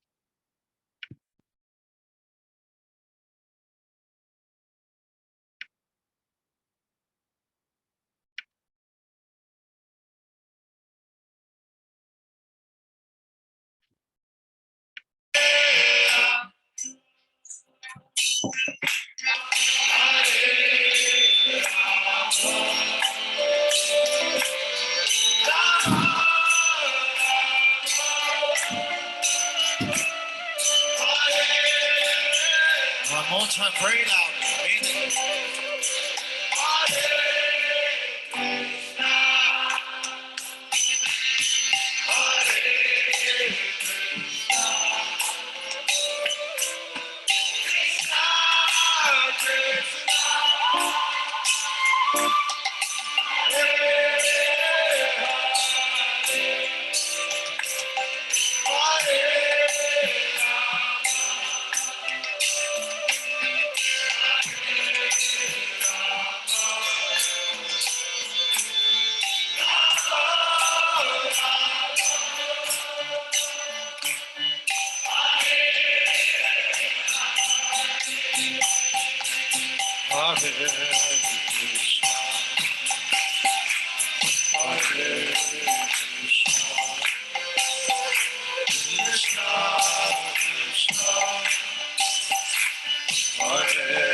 Krishna, Krishna, Hare Hare, Hare Rama, Hare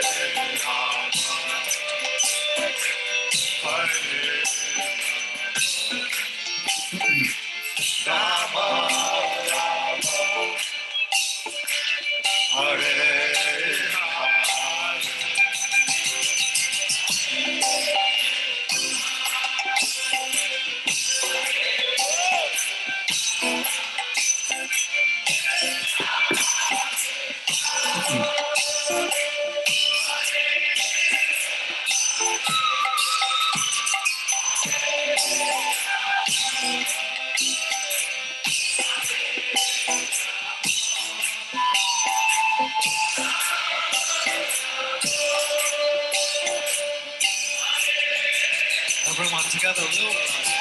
Everybody.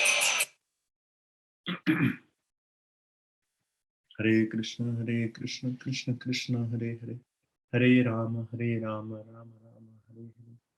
Hare Krishna, Krishna Krishna, Hare Hare. Hare Rama, Rama Rama, Hare Hare. Hare Krishna, Krishna Krishna, Hare Hare. Hare Rama, Rama Rama, Hare Hare. Okay, Hare Krishna, everyone. So please come back.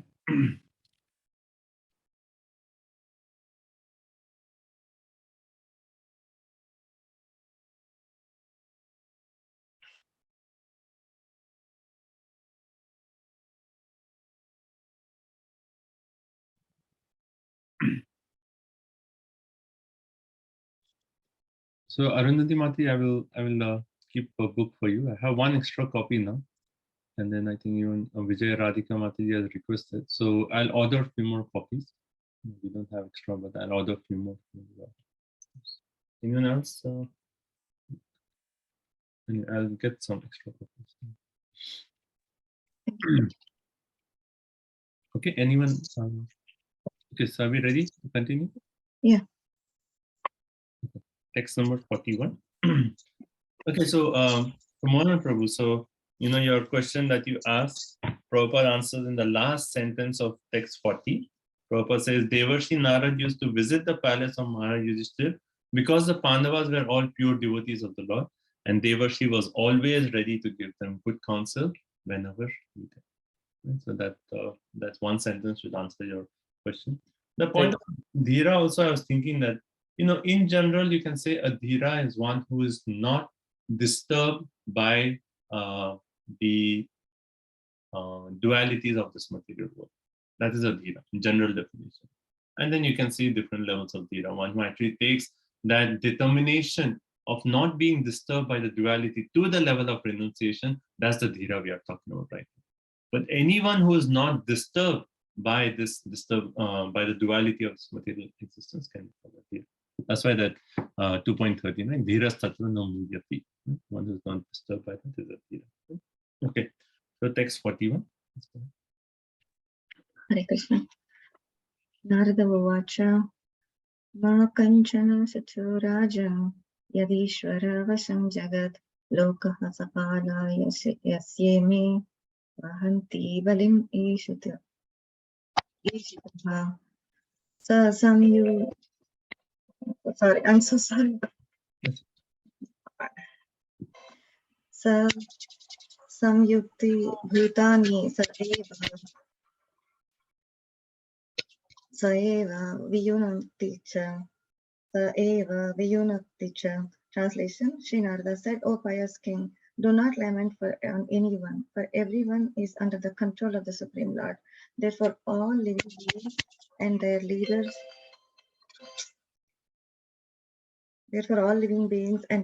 carry on worship to be well protected. It is he only who brings them together and disperses them. So Narad Muni starts off because he knows Yudhishthira Maharaj's lamentation, that Yudhishthira Maharaj already made the point that my two uncles have gone, my aunt has gone, and they were already like so much experiencing so much separation because of the loss of their sons. I do not know where they are. And Narad Muni's first statement is, Ma Kanchana Sucho Rajan. Ma Kanchana, do not lament. O Rajan, O king, do not lament for anyone. Why? Yad Ishvara Vasam Jagat. Why? Because everything is under the control of the Supreme Personality of Godhead. Right? So that is Narad Muni's first instruction. Do not lament for anyone, because everyone is Ishvara Vasam, is under the control of the Supreme Personality of Godhead. And further he says, Loka Sapala Yasyame. All the Loka and Pala, they actually worship that Supreme Personality of Godhead to be always protected by him. Right? So the second instruction is saying, don't lament, right, for anyone, because everything is controlled on the Supreme Lord. Therefore, just worship the Supreme Personality of God. And then further he actually says, Samyuk Nakti and then Viyunakti. Samyukti means brings together, and Viyunakti means this. It is the same Lord, who actually brings living entities together and then he disperses them. So this point about bringing people together and then dispersing them, Bhagavatam gives 2 examples. Anyone knows those 2 examples? Like I think like seaweeds or something, or pieces of so come together. yes, so one of them is when there are straws in the river, right? How by the waves of the river the straws come together. I'm sure everyone has seen in the rivers we see like bunches of straws are together, and then after some time they separate. So similarly, all living entities, they come together. We are brought together under some finally under the direction of the Supreme Personality of Godhead, who is controlling our karma and things. And we living entities come together, and by which, when we come together, we assign different names to the relationship, and we say, oh, he's my father, he's my son, he's my this, he's my that, and all those relationships. But as a matter of time, then all of them just separate. Finally, we are all spirit souls. That relationship is only in terms of our body connection, and the body is going to die. Right? So the connection is going to die. So it's just like that. That is one example, and there's one more example.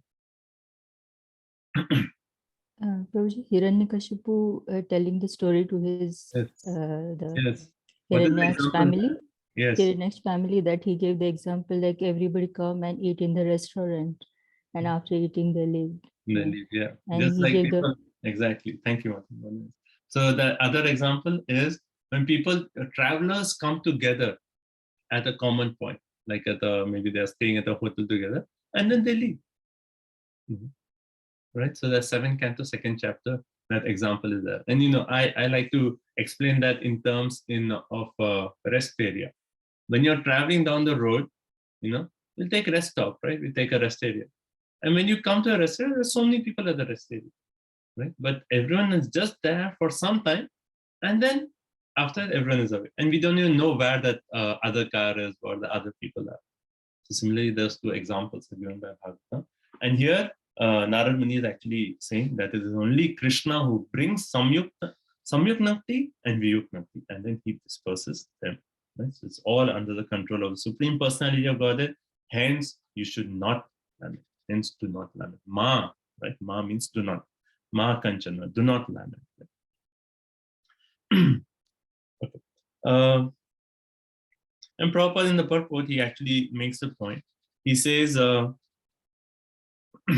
he says how every living entity is under the control of the Supreme Personality of Godhead. Whether material, someone is acting materially or spiritually, everyone is under the control of the Supreme Personality of Godhead. So if you consider materially, like I'm sure in Bhagavad Gita, everyone has seen that illustration of how each one of us is controlled by the, like how these, what's that called? Puppet shows, right? Puppet shows with rope, with strings, they actually pull the different puppets and the different action, and they do even like, some smiles and, all those things they do. So similarly, each one of us is controlled by the 3 modes of material nature, which is controlled by Krishna himself. So even materially, we are all controlled by Krishna. And even spiritually, if we are under spiritually, then we are controlled by Krishna's Yogamaya potency. Right? Materially, we are controlled by Krishna's Mahamaya potency. So either cases, we are actually controlled by Krishna. Now Prabhupada explains about Asura. Right?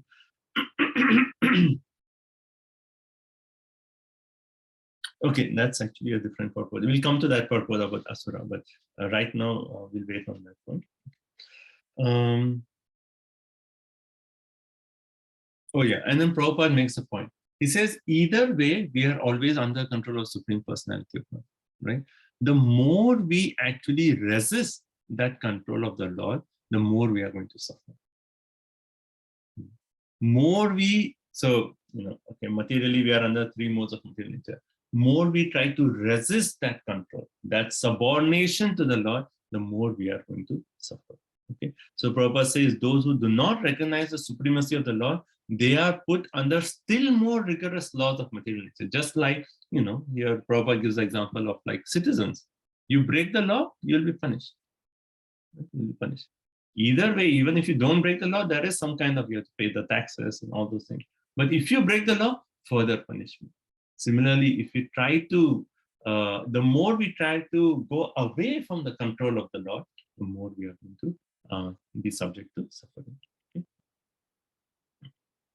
So Prabhupada says, the best thing, therefore, is one should endeavor to achieve salvation, and this is a prerogative given only to man, right?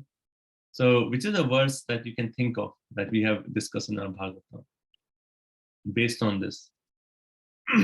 That one should, Prabhupada says, therefore, the best thing is one should endeavor only for salvation. Right? Which is a no, that is one verse, right? Particularly, Narad Muni is talking to Vyasdev.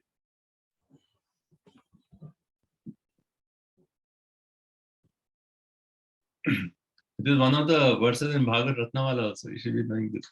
It actually says, Taseva hetu prayateta kovito na labhyate yad brahmati uparata tal labhyate ya annada dukha sukham prayena sarvata gambhira rambasa. That verse actually Narad Muni is telling Vyasadeva.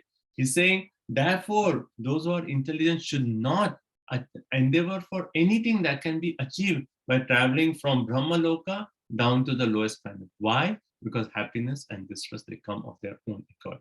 Therefore, what one should do, the only thing one should do is surrender unto the Supreme Personality. That is the only thing that is worthwhile. Everything else will come of its own. Taseva hetu prayateta kovida. Those who are kovida, those who are intelligent, right?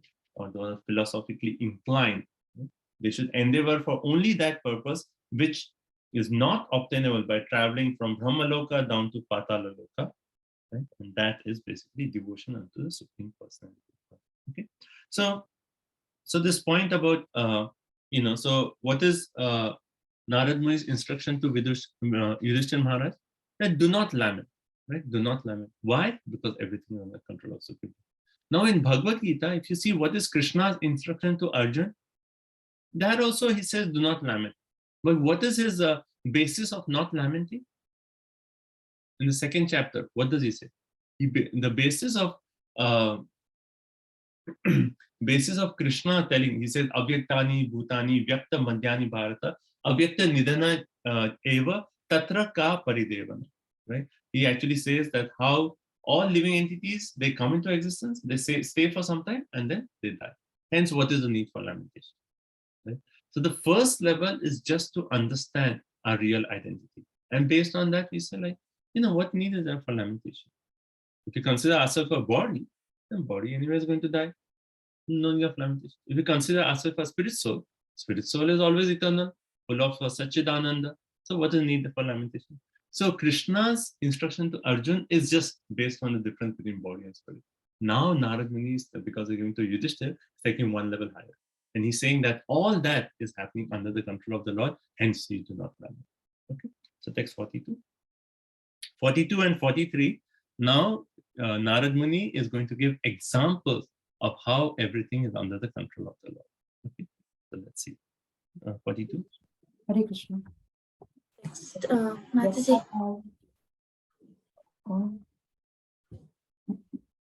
Is it my chance or after Arundhati Mataji, it's me, right? I'm not sure. Okay, I think Divin is she missed. Okay, go ahead. Divin, I'm sorry, Mataji. No problem.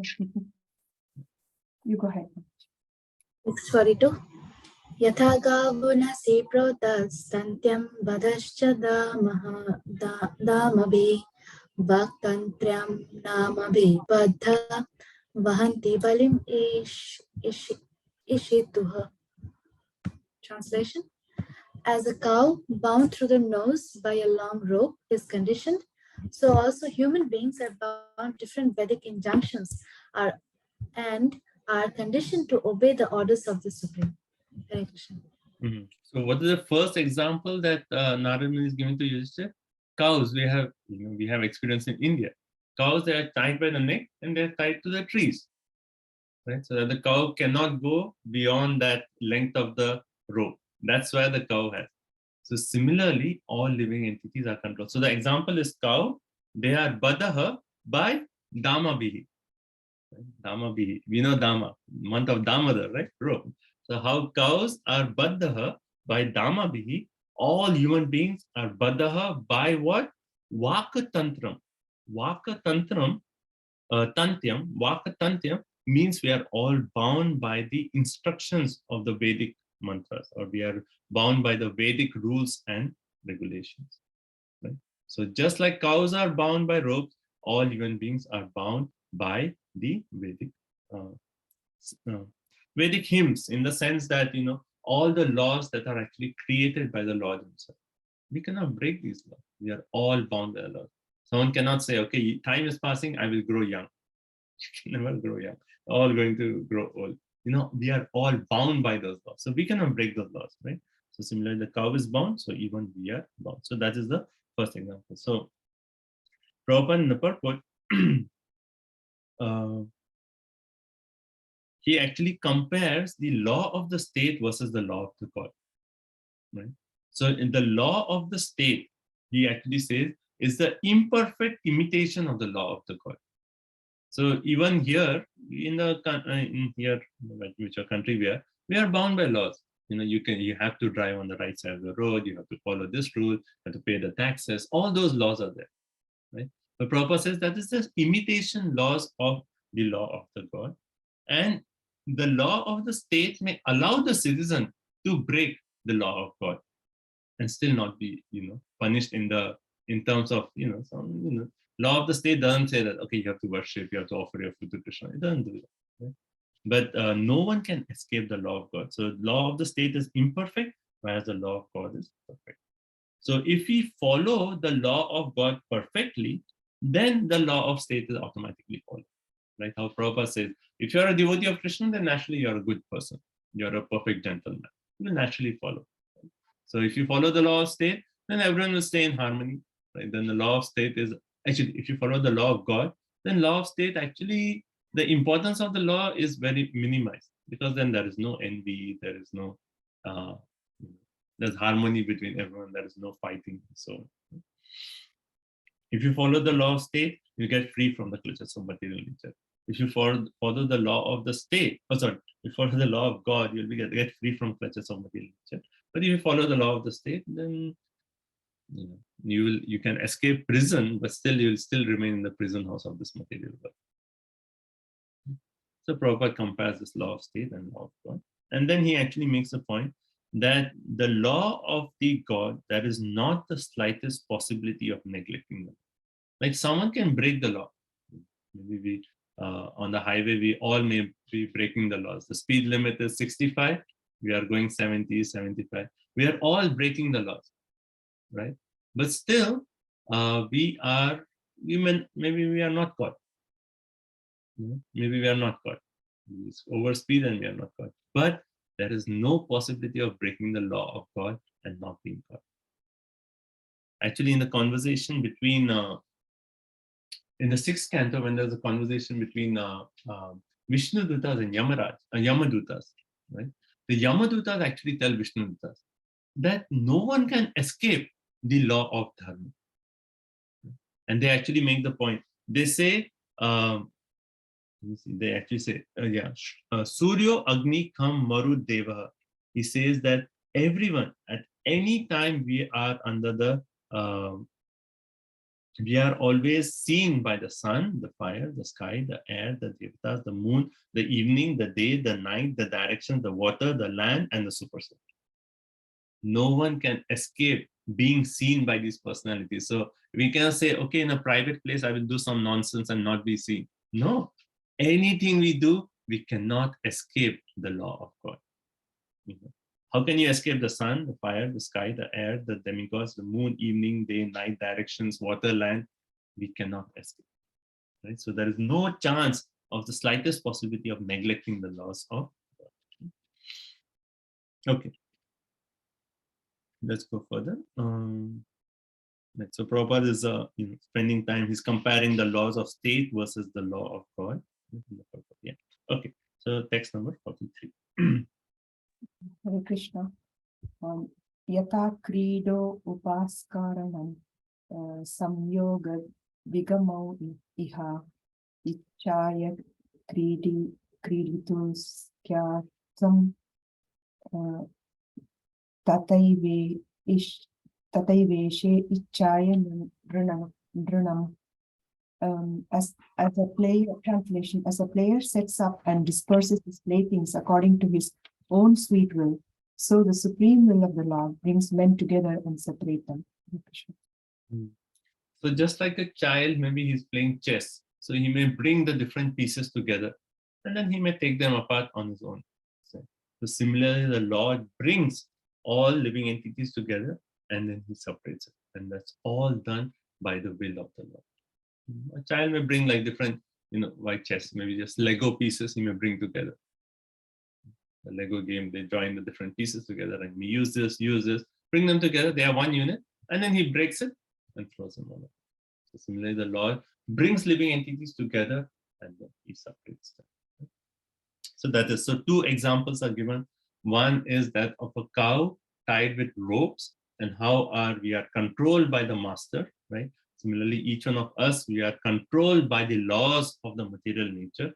And then the second example that's given here is just like the Lord, he just like a player sets up and disperses the different toys. Similarly, the Lord brings living entities together and then he takes them apart. So basically, he's telling Yudhishthira Maharaj that your connection, that affection to Dhritarashtra, right, that is actually just a temporary. That's just a it's temporary. It's just like the Lord is arranging everything, bringing people together and separating. So when there is separation, where is the need for lamentation? So that is main point that Narad Muni is actually saying. Yatha krido. So that kridaha, that twice that word is used to indicate. Kridaha means play. And it's all ichaya. Ichaya means by the will of Ishara, the Supreme Personality. And Prabhupada in the purport elaborates on this Bhagavad Gita 13:23, Upadrishta Anumanta Bharta Bhoga Maheshwara Parmeti Chape Okto Dehesmin Purusha Paraha. And basically it makes a point that that in this body that is actually Paramatma, right? Upadrishta Anumanta, and his role is that of he is the permitter and he is the overseer. Right? He is a permitter and overseer. So it is the super soul who is actually deciding, oh, this is your karma, this is the body you're wearing. This is your desire, this is the body you're wearing. So it is a super soul who is actually placing us in different positions, in different bodies. And when the time is over, it's a super soul through the influence of Kal, he takes us away, puts us in different positions. Right? So it's all under the will of the Supreme Personality of God. Okay, now Prabhupada in the purport makes this very interesting point. Okay, so we are actually placed in a particular body according to the laws of karma. If someone has done good pious activities, then we'll get a body, let's say, in heavenly planets. If we do sinful activities, we'll get maybe a body of an animal. Right? So there are laws that are governing what kind of body one can get based on our karma. Right? Does that not mean that the Lord is also forced to give something based on the laws? Is the Lord actually controlled by those laws that he has said, okay, this person has this karma, hence I should give this? So it cannot be. But what is the explanation? How would you explain that? The Lord is not bound. But we see that, right? If someone is doing pious activities, then he gets a body of maybe in the Swargaloka or something. Right? So one may say that even the Lord is forced to follow those rules. But that's not true. So how do we defeat that argument? By the mercy of the devotees and the Lord himself, he can change it. He can do anything. Yes. So the main point the Prabhupada focuses is that the Lord, if the Lord was actually bound by this, then he has to follow. He cannot make any exceptions.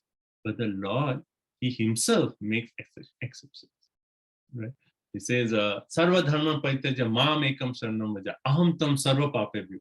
So all you're forced to, according to those laws, we are forced to particular. But in spite of all one's sinful activities, the Lord says, okay, he surrendered to me, that's it. Empty slate. All sinful activities washed out.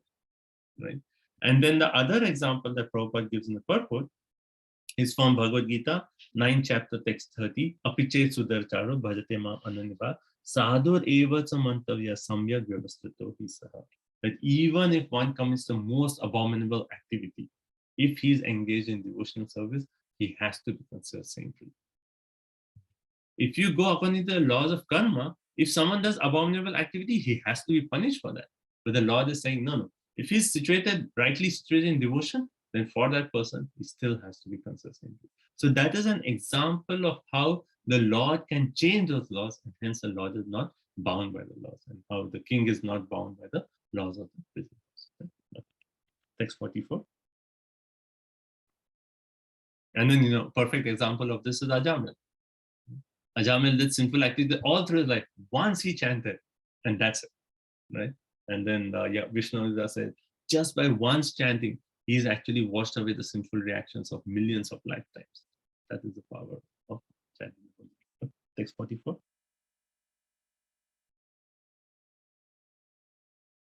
Who's next? Vijay Radhika Mataji. She read.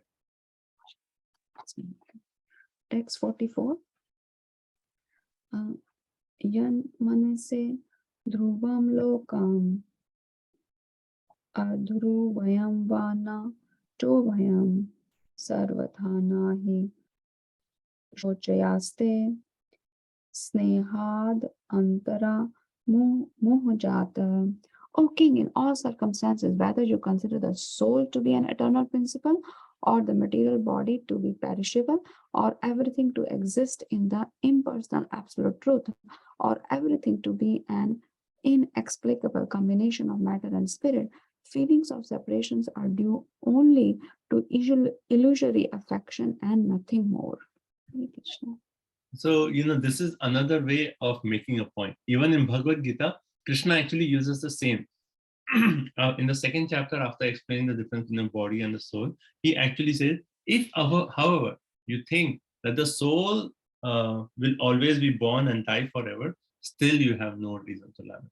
So even like if you don't agree with the philosophy, right philosophy, still, so here Narad Muni is saying, if you consider the soul is eternal, or you consider the material body as perishable, or you consider that everything is Brahman, or you consider that everything is a combination of soul and matter together. Either case, whatever example, whatever philosophy you're following, in all the cases, this attachment, this attachment or this affection is actually only due to moha, right? Sneha anyatra moha. This sneha, this affection is only due to illusion, right? That attachment is only due to illusion. So when we read these verses, one may say that, like, okay, if I'm reading all these verses, everything is under the control of the Lord. Just like a cow, we are also all controlled. Then the next point, he says the feeling of separation is like, just like playthings, we come together and then we, are separated, right? And then he says that, oh, all this is, everything is illusion. One may hear this and say that, okay, then what about my duties as responsibility as a father, as a parent, as a, what are all those, right? So one has to understand that, see, there are two points here. One is,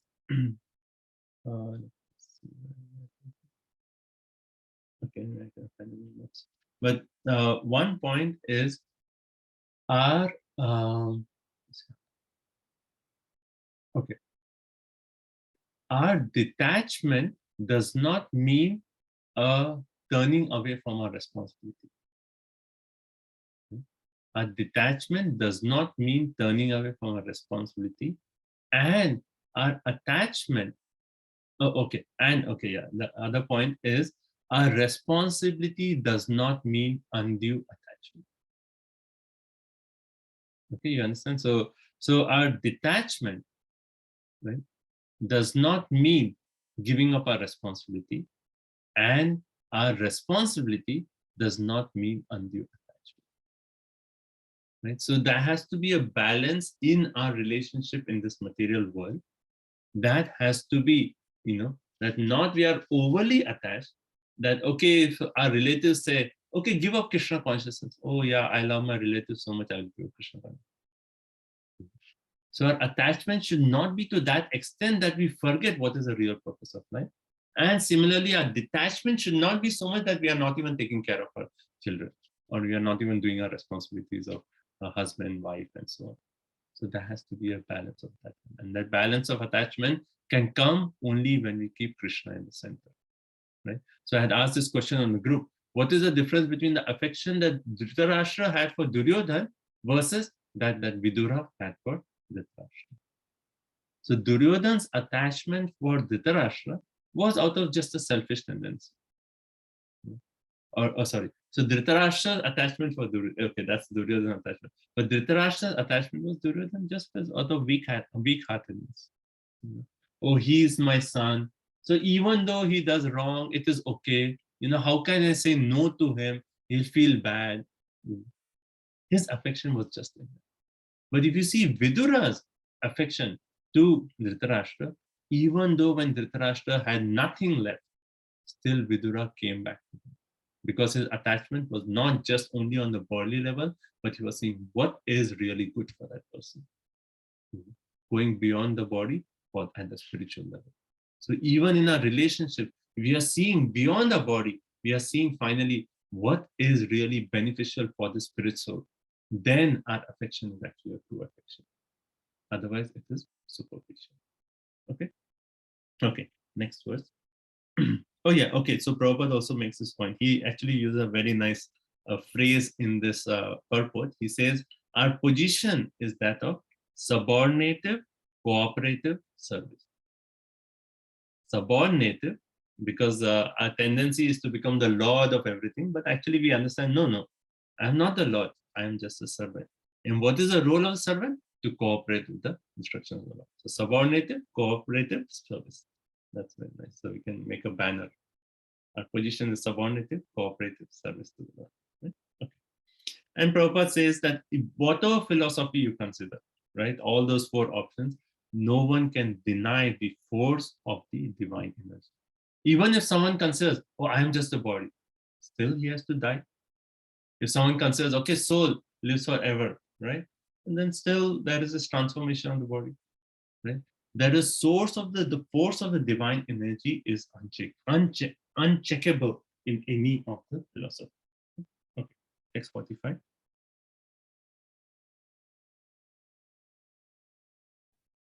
Hare Krishna. Tasma jahi anga vaikalyam agnana krutam atmanaha katvam tva ananta krupana varate ramamste cha mam veena. Therefore, give up your anxiety due to ignorance of the self. You are now thinking of how they who are helpless, poor creatures will exist without you. Hare Krishna. So Yudhishthira Maharaj's main anxiety is like, I have been taking care of Dhritarashtra. I was giving him food, a nice place to stay. I have been serving him. Now he says, Vataram ste cha mam vina. Without me, vina, right? Without me, who will take care of them? So Narad Muni is saying, therefore your affection is only out of illusion. Therefore, give up. Therefore it says tasmat, right? Therefore, give up that mental anxiety or disparity, which has only come out of ignorance. And give up the thinking that how will these anatha and kripana, right? We discuss this word, anatha and sanata. Right? If we depend ourselves on the Supreme Personality of Godhead, then we are sanata. Right? So anatha, you are thinking that, oh, Dhritarashtra is anath, no one is there to take care of him. Kripana, he is poor. How will he maintain himself? And Narad Muni is telling you, give up this thinking of who's going to maintain your uncle and aunt. And Prabhupada in the purport makes a point that every living entity is actually given protection by the Supreme Personality of God. Right? Finally, the protection is coming from Krishna. We may be agents for the protection, right? So the agent may change, but the protection of the Lord will always be there. So last time we were discussing this point about affection to our relatives and vanprastha, how can we actually proceed towards that? And these points are actually helpful in our thinking. That we say, finally, actually protection is coming only from Krishna. I may be the agent for some time, and if the agent goes away, this protection will still continue. Someone else will give protection. The protection is finally coming from the Lord himself. So Narad Muni is telling Yudhishthira that give up that thinking that how will they survive? Only Krishna is giving protection. So now if they are out in the forest, someone else will protect them. You do not worry. Right? So 46, we have to discuss further. Who's next, please? Hare Krishna. Kala karma nadhino dehoyam pancha bhautikaha katham anyam stugopayet sarpagrasto yatha param. Translation. This gross material body made of 5 elements is already under the control of eternal time, kala, action, karma, and the modes of material nature, guna. How then can it, being already in the jaws of the serpent, protect others? So if we think that, oh, we are the protectors, it's not God, we are the protectors, then here Narad Muni is making the point. Our body itself is under 3 things, kala, karma, and guna. Right? Our body itself, we are going to give up our body at some time. That we have to die, right? And then how are we? We are always controlled by the karma, our activities under the 3 modes of material nature. So we ourselves are bound. How can we actually help someone else?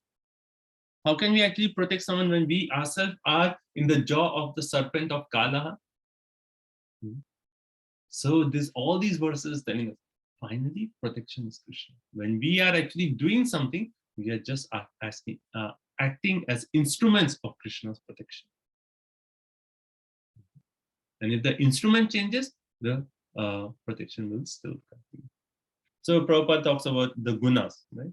So most of us are in the guna of passion and ignorance, but only unless one comes to the mode of goodness, one cannot see things as they are. Right? So this is explained in Bhagavad Gita also, that the mode of goodness is illuminated with knowledge, right? And we see not through our eyes, we see through knowledge.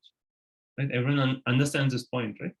We are not seeing through our eyes, we are seeing through our knowledge. Because 2 people can be seeing the same thing. But if you have knowledge, you may see it totally. Like, a very simple example is you may open the hood of your car. A mechanic will see and say, oh, this is the problem. We may see and say, so much dust, I need to clean the car.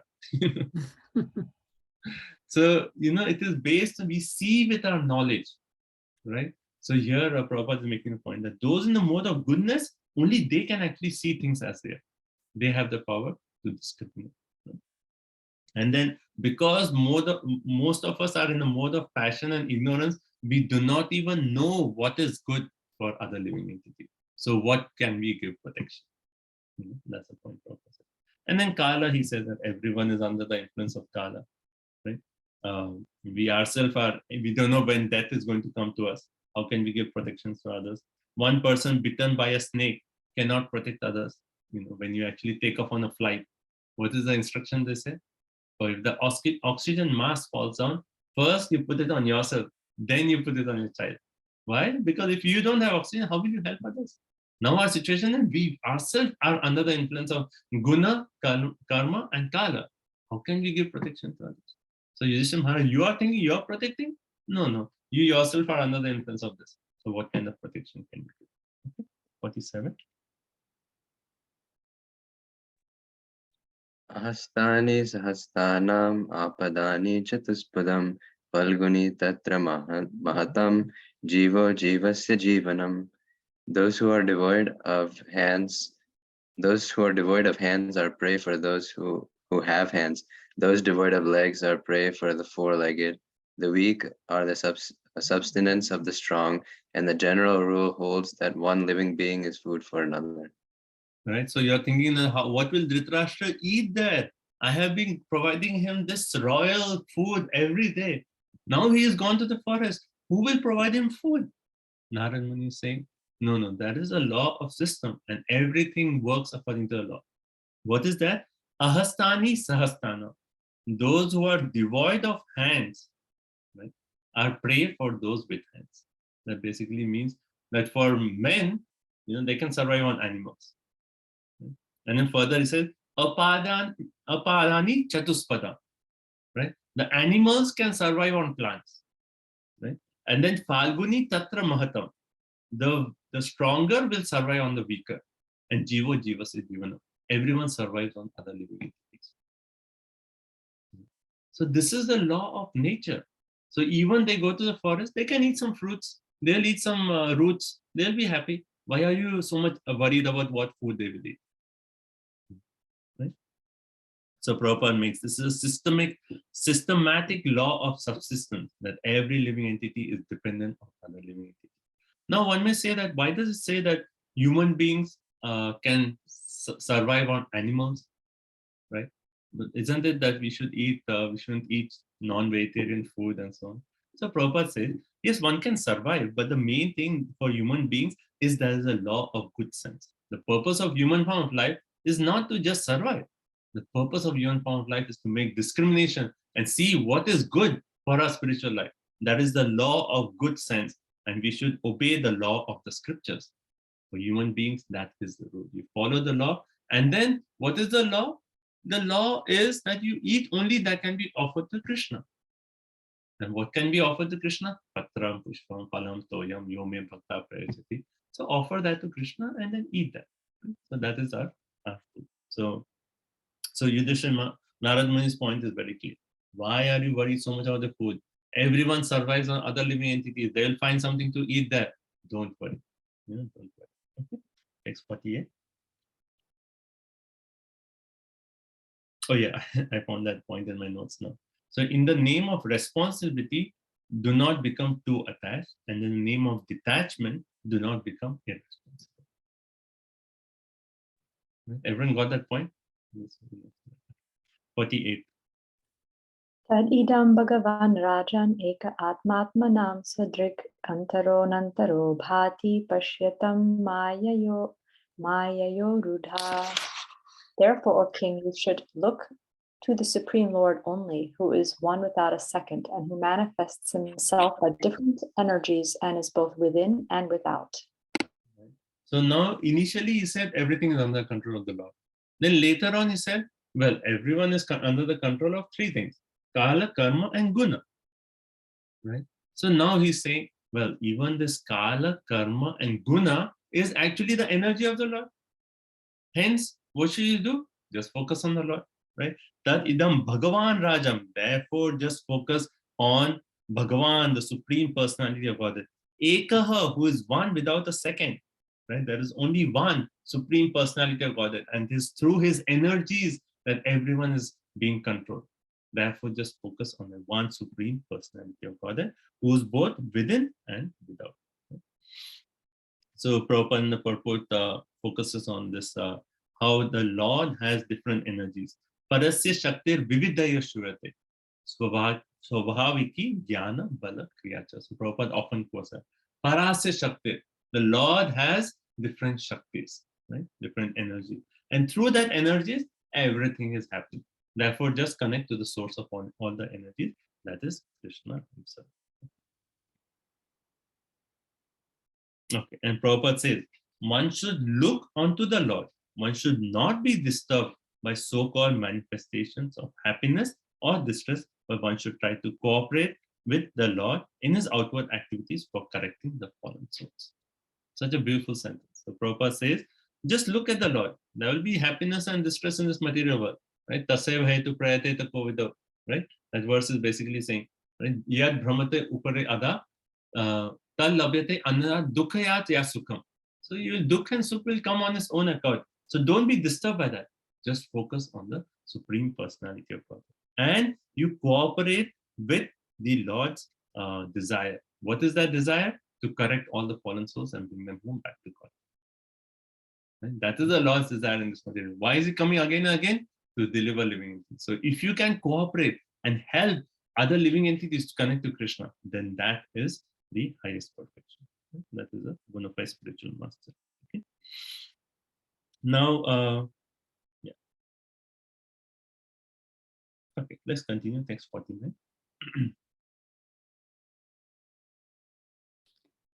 Soham adya maharaja bhagavan bhuta bhavanaha kalurupo avatirno syam abhava sura dvisham. That Supreme Personality of Godhead, Lord Sri Krishna, in the guise of all-devouring time, Kalarupa, has now descended to the earth to eliminate the envious from the world. Thank you. Right, so he says previously, in the previous verse, he said that focus on that Ekaha, that one without a second, that one Supreme Lord. Now, where is the Supreme Lord? Like, how do I understand what is his instructions for me? Like Prabhupada, the sentence we read, one should cooperate with the instructions of the Lord. Then here he's saying, okay, this is the purpose of the Lord. The Lord is right here, he's in Dwarka, and the reason that he's descended is he's come in the form of all devouring time. Kal Rupa has now descended on the earth to Suradisham. Suradisham means to actually annihilate the Asuras. Right? That is the purpose. So you understand the purpose of the Lord and just cooperate with the purpose of the Lord, and then your life is successful. So don't worry about this attachment to Dhritarashtra. They will take care of themselves. They will take care of them. You just focus that you are here, the Lord is here. How can you assist in the mission of the Lord? That is your only purpose. Right? That's your only purpose. So in this purport, Prabhupada explained that point about Asura. Normally, when you say Asura, who is a demon? Right? What do you think? I think we think of a demon of like horns and some ugly looking creature, you know. But here Prabhupada says, an Asura is one who does not cooperate with the will of the Lord. So anyone who is not following the instructions of the Lord, who is not, who is breaking or who is acting separate from the Lord, who is denying the existence of the Lord, that person is an Asura.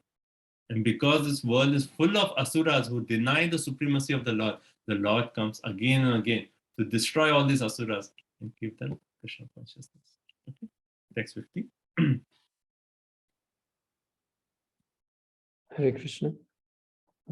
Nishpaditam devakritam avasesham pratikshate tavad yuyam avekshedam bhaved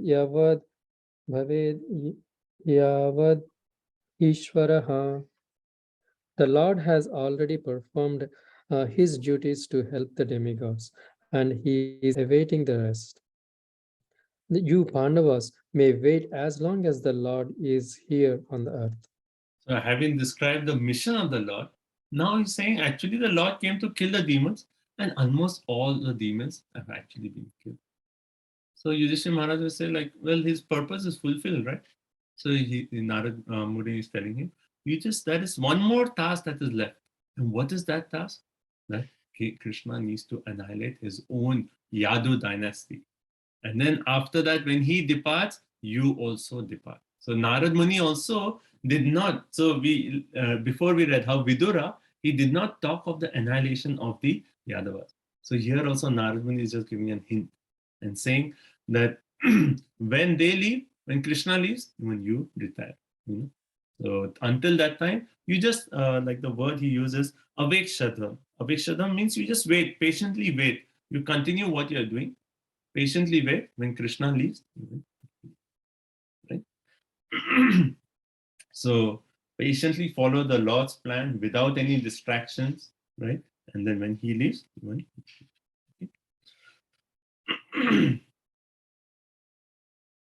So here Narad Muni also giving a hint that how the Yadu dynasty is soon going to wrap up. So when they wrap up, okay, is this section okay? So up to this point, Narad Muni has convinced Yudhishthira Maharaj why he should not lament. He should not be worried about Dhritarashtra, Gandhari, or Vidura. right? These three personalities are left. So he's saying, don't worry about that. And the Lord is the controller, the example of the cow, and then the player. All the feelings of separation is illusion, and then no one is the Lord is a protector. Like we ourselves are under the influence of karma and guna. How can we give protection? We can be just instruments, but if the instruments is taken out, the protection is still there, right? And then one living being is a food for another living being. Therefore, don't worry, they will survive on something. Do not get distracted. Focus on the mission of the Lord. Patiently follow what you're doing until the Lord disappears. When the Lord disappears, you wind up your past things. Okay, any questions of this? Okay, so should we take 10 minutes, finish this last section? I want to finish this chapter. Okay, we can read only the English translation since we are running out of time. So after having explained the philosophically why he should not lament, now Narad Muni is going to say actually what is going to be Dhritarashtra's activities. Okay, text 3051. O king, your uncle Dhritarashtra, his brother Vidur, and his wife Gandhari have gone to the southern side of the Himalaya mountains, where there are shelters of the great sages. So they have gone to Dakshine Himavata, the south side of the Himalayas, and Ashrama Rishi, where there are ashrams of the rishis. Okay, 52. The place is called Saptashrota, divided by 7, because there the waters of the sacred Ganges were divided into 7 branches. This was done for the satisfaction of the 7 great rishis. So in the southern side of the Himalayas, there is this place where the Ganges divides into 7 for the 7 sages. So that place is known as Saptashrota, or it is also known as Marichi Ganga, right? Marichi Ganga, that's the other name given. So they have gone to that place. Okay, so nothing philosophical. So Narad Muni is just saying that they have gone to this place. 53. On the banks at Saptasrota, Dhritarashtra is now engaged in the beginning Ashtanga Yoga by bathing 3 times daily in the morning, noon, and evening, by performing the Agnihotra sacrifice with fire, and by drinking only water. This helps one control the mind and the senses and frees one completely from thoughts of familial affection. So now Dhritarashtra, what is he doing under the instructions of Vidura? He is actually following the Ashtanga Yoga process, right? Why is Vidura not directly telling about Bhakti Yoga? Right? This was a Dhira and not a Narottama. Yeah, exactly. It's Because yeah. it is Yesham Tva Antagatam Papam Jananam Punya Karmanam Te Dvanda Nirmukta Bhajante Avam Dhridavrita. So only those who have gone through many lifetimes of giving up sinful attachments and activities, they actually can engage in devotion towards the full determination. And because Dhritarashtra is not at that stage, he said, okay, do Ashtanga Yoga. And then we will progress. So next, actually 4 verses is talking of the different stages of Ashtanga Yoga. So we know what are the stages of Ashtanga Yoga, right? What is it? Yam, Niyam, Pranayam, Yam, Niyam, Asana, Pranayam, Pratyahar, Dharana, Dhyan, and Samadhi. Okay? So we'll see all these 8 stages. So first one is Yama. Yama means following certain regulations. Niyama is so one is positive and one is negative. So in Yama, what are the things that he's doing? One is Upasantatma. He's calming the mind. And second is Vaigataishanaha. He's destroying attachments. Those 2 come in the category of Yama. In the category of Niyama, what is it? He's bathing 3 times every day, morning, noon, and evening. He's performing Agnihotra sacrifice. And then he's fasting, but he's drinking only water, no food. So all those 3 come under the process of Niyama. So this first word is talking of Yama and Niyama. Both those things have been explained. Okay. So Prabhupada in the purport is saying that how this Ashtanga Yoga is the mechanical way of focusing our mind from the material to the spiritual, right? So it is step by step. You're saying, okay, do this, don't do this, and then gradually you're focusing towards the spiritual. Okay, next verse. Prabhupada in the purport also talks about how drinking water only without solid foods is also considered fasting. And this fasting is necessary for the advancement of spiritual knowledge. Right? So either we are yogi or we are a bhogi. So if we are eating unrestrictedly, with no control of our eating habits, then it's almost like a bhogi. Right? That's why we have all these fasting days, which actually gets us control, and purpose is important for advancing in spiritual knowledge. Okay. So after Yam Niyama, next we'll see Asana. So 54. One who has controlled the sitting postures, the yogic asanas, and the breathing process can turn the senses towards the absolute personality of Godhead, and thus become immune to the contaminations of the modes of material nature, namely mundane goodness, passion, and ignorance. Right. So if you see the translation, you can see, okay, Yam Niyam is done. Now he says Asana. Asana means one who has controlled the sitting posture. Sitting posture is Asana. Then the breathing process, that is Pranayama. Right. And after Pranayama, Pratyahar. Pratyahar means one actually withdraws the senses from engagement in material activities, and he becomes immune to the contaminations of the modes of material nature, goodness, passion, and ignorance. So Pratyahar, one actually withdraws oneself from all the contamination of the modes of material nature. And then Pratyahar, then Dharana, so Dhyan, Dharana, Samadhi. So all those are deeper states of meditation. Pratyahar is withdrawing the negative, then Dhyan, Dharana, Samadhi is engaging in the positive. So here it also says, turns the senses towards the absolute personality of God. So that means already even Dhyan is referred to, that he's focusing on the Supreme Lord. Right? So these have been mentioned.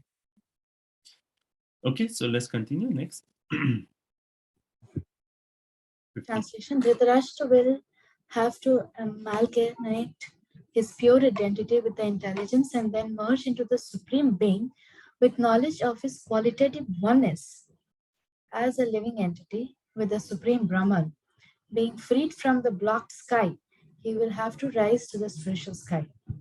Okay, so this was needs like an explanation that after that we talked of Dhyan, that he's meditating on the Supreme Lord. Then what happened? Then he actually merged all the elements of the body, right? He amalgamated. So that's actually mentioned. We'll read further even with the Pandavas. Amalgamation. So the elements of the body, he merged them into the senses, right? Then the senses, he merged them into the false ego. False ego, he merged them into the Mahat Tattva, then Mahat Tattva into the living entity into Brahman, and Brahman into Paramatma, Paramatma into Bhagavan. So that's the process, one by one. Amalgamation is actually mentioned. Okay? So to explain this further, so the best way to understand this is when we come to second canto and third canto, when we see the creation, right? So when you see the creation starting from Karandakshay Vishnu, then we see there's Pradhan, there's Mahat Tattva, then there's Ahankar, right? Then Ahankar in the mode of goodness, passion, ignorance, Ahankar in the mode of passion and ignorance, then follows into generation of the different sense and the sense objects. So it is like a sequence of the creation. So how it is created, now it is reverse engineering. You have to go from down and then go towards the top. Right? So first you start off with the senses, right? So you merge the senses into what was above that, Ahankar. You merge into false ego. And where is the Ahankar coming from? That is coming from Mahat Tattva, right? So you merge the Ahankar into the Mahat Tattva. Then where is the Mahat Tattva coming from? It's coming from Pradhan, and then Pradhan coming from the Supreme Lord himself. So after Mahat Tattva, then it is all spiritual. So you merge the Mahat Tattva into the Jiva, the living entity, into Brahman. Brahman is the complete spiritual energy. Then the Brahman into Paramatma, Paramatma into Bhagavan. Okay, so I'll post the sequence on the chat, on the WhatsApp chat. Here, if I type in that. So Dhritarashtra will have to amalgamate his pure identity with intelligence and then merge it into Supreme Being. with the knowledge of his qualitative oneness, that yes, I am one with Brahman. So I'm giving up all the material things and I'm actually merging into the Brahman.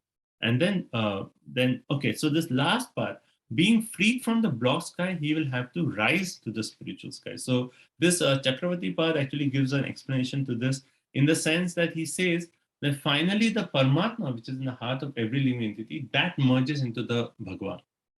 But one may say that both Paramatma and Bhagavan are the same.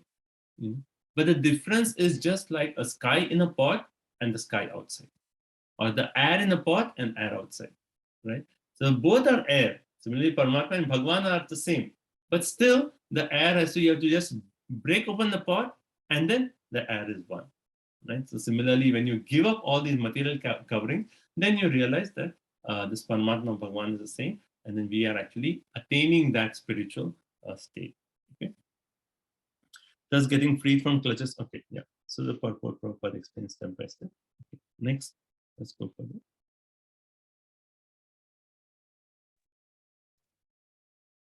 Hare Krishna Prabhu. Is it Gopinath Acharya Prabhu? Did we miss you?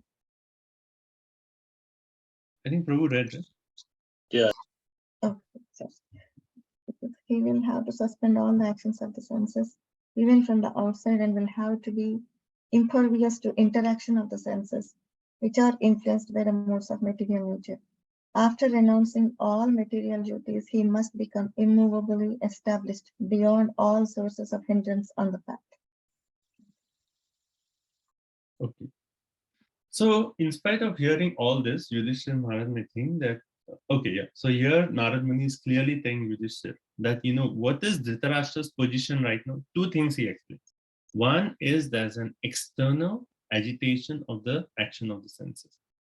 Right? So the action of the senses with the sense objects, that is the external agitation that is suspended. So there is no more engagement of the senses with the sense object. That is external agitation suspended. And then the internal disturbance of the three modes of material nature, that is also given up. So no point in going and bringing Dhritarashtra back, because he has no more any contact with the material nature. He has no disturbance externally or internally. Right? So you should don't even worry about like, okay, I will go, I will help him in his final days. No. He already given up all the connections to the material nature, external and internal. Therefore, he's renounced all material duties and he's beyond the attraction of anything material. Prabhupada says this is the stage of nirguna. Nirguna means above the three modes of material nature. Right? So, what is the difference between this Astanga Yoga and Bhakti Yoga? Astanga Yoga, mechanically, step by step, you're withdrawing your senses, form the sense objects, and then you're going to Dhyan Dharana, where you're focusing on the Supreme. What is our process? Our process is we use these same senses in the service of the Lord, and by that engagement of the senses, then we get purified. So that's why our process is direct process. Astanga Yoga is mechanical, step-by-step process. As is Sarvopadi Vinamuktam, Tat Paratena Nirmalam. Our senses are purified by engaging the senses in service of the Lord. So though right now we may have material attachments, but just by coming to a temple, we do service with our senses, we wash the pots in the temple, we sweep the floor, we go to book distribution. By engaging our senses in the service of the Lord, we are getting purified and our bhakti is awakening. So that's the difference. Okay. Now 57.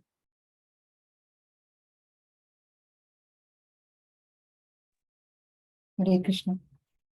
O king, he will quit his body most probably on the 5th day from today, and his body will turn to ashes. Right. So Yudhishthira Maharaj may think that, okay, now you're saying that I cannot even also bring him back because he has no more attachments in this material nature. What about let me go and do the funeral rites for him?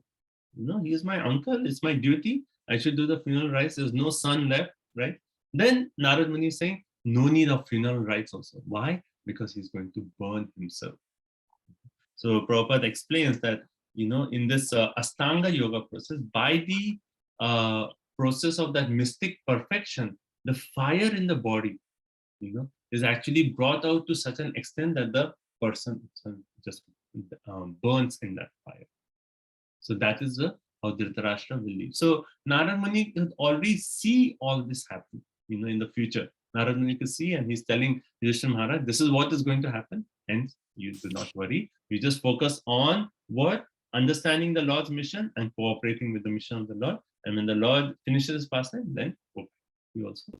So that is final instruction. So here he said, most probably on the 5th day, he put his body and then turned his body into ashes. Prabhupada says self-made fire. Right? And then Yudhishthira Maharaj said, okay, that is Dhritarashtra. What about Gandhari? Maybe I can go and bring Gandhari back. Then he's going to say in 58th about Gandhari.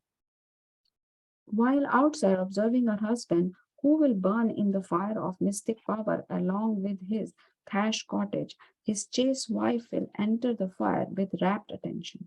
Right. So seeing that fire of Dhritarashtra, right, which will burn also his cottage, then Gandhari, because she's a chaste sadhvi, right? She is a sadhvi, she's a chaste wife, she will also enter into the same fire.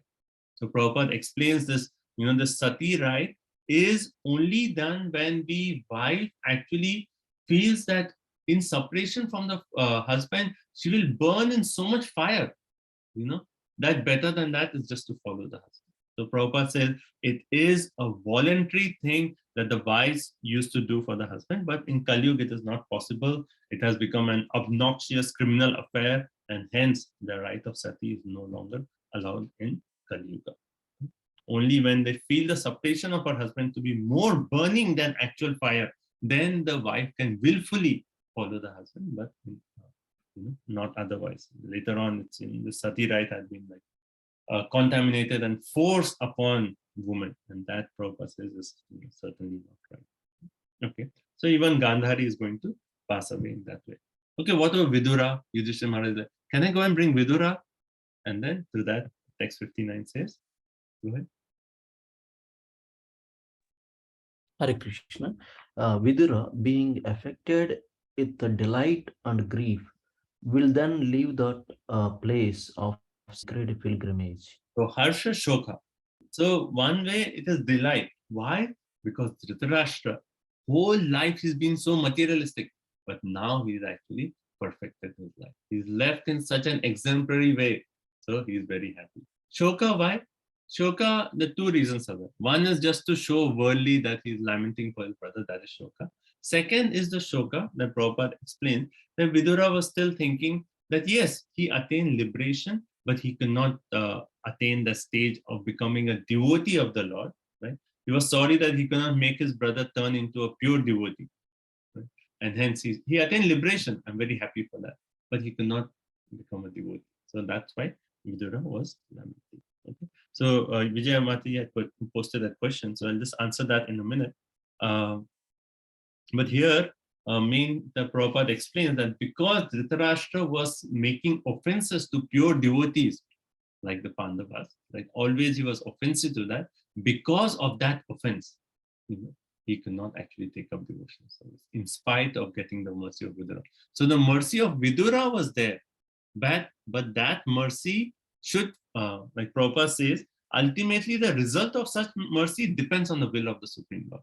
So even though a devotee is giving mercy, right, finally that mercy has to be sanctioned by the Lord. And because he made an offense to Vaishnava, he's not got the highest mercy of becoming a devotee of the Lord. So hence Vidura was Shoka also. Right? And then also it says Vidura was Ashcharya, right? He was astonished. He was astonished to see how, Dhritarashtra has such a marvelous departure of a liberated yogi. Just in 5 days, he attained such perfection. So Vidura was astonished to see that. Okay. And then last verse. So this is a conclusion. Okay, I can just, who's it? Next. Okay, having spoken thus, the great sage Narada, along with his Veena, ascended into outer space. Yudhishthira kept this instruction in his heart. So he says, Riddhi Kritva, keeping the instruction in the heart, and so was able to give up all lamentation. So that's beautiful. That when we receive instruction from the spiritual master, we keep those instructions in the core of our heart. And then that instruction becomes the life and soul of the disciple. And then Yudhishthira Maharaj kept those instructions of Narada in his heart, and then he was able to get rid of all the lamentation. Okay, so that's this is last section. So I want to finish this chapter. So sorry I took over time. So we'll stop here. Those who have questions can still stay back, and Vijay Mata's question is still pending, which I want to answer. But since it's 9:50, anyone would like to drop, that is fine. So we'll just offer our concluding prayers.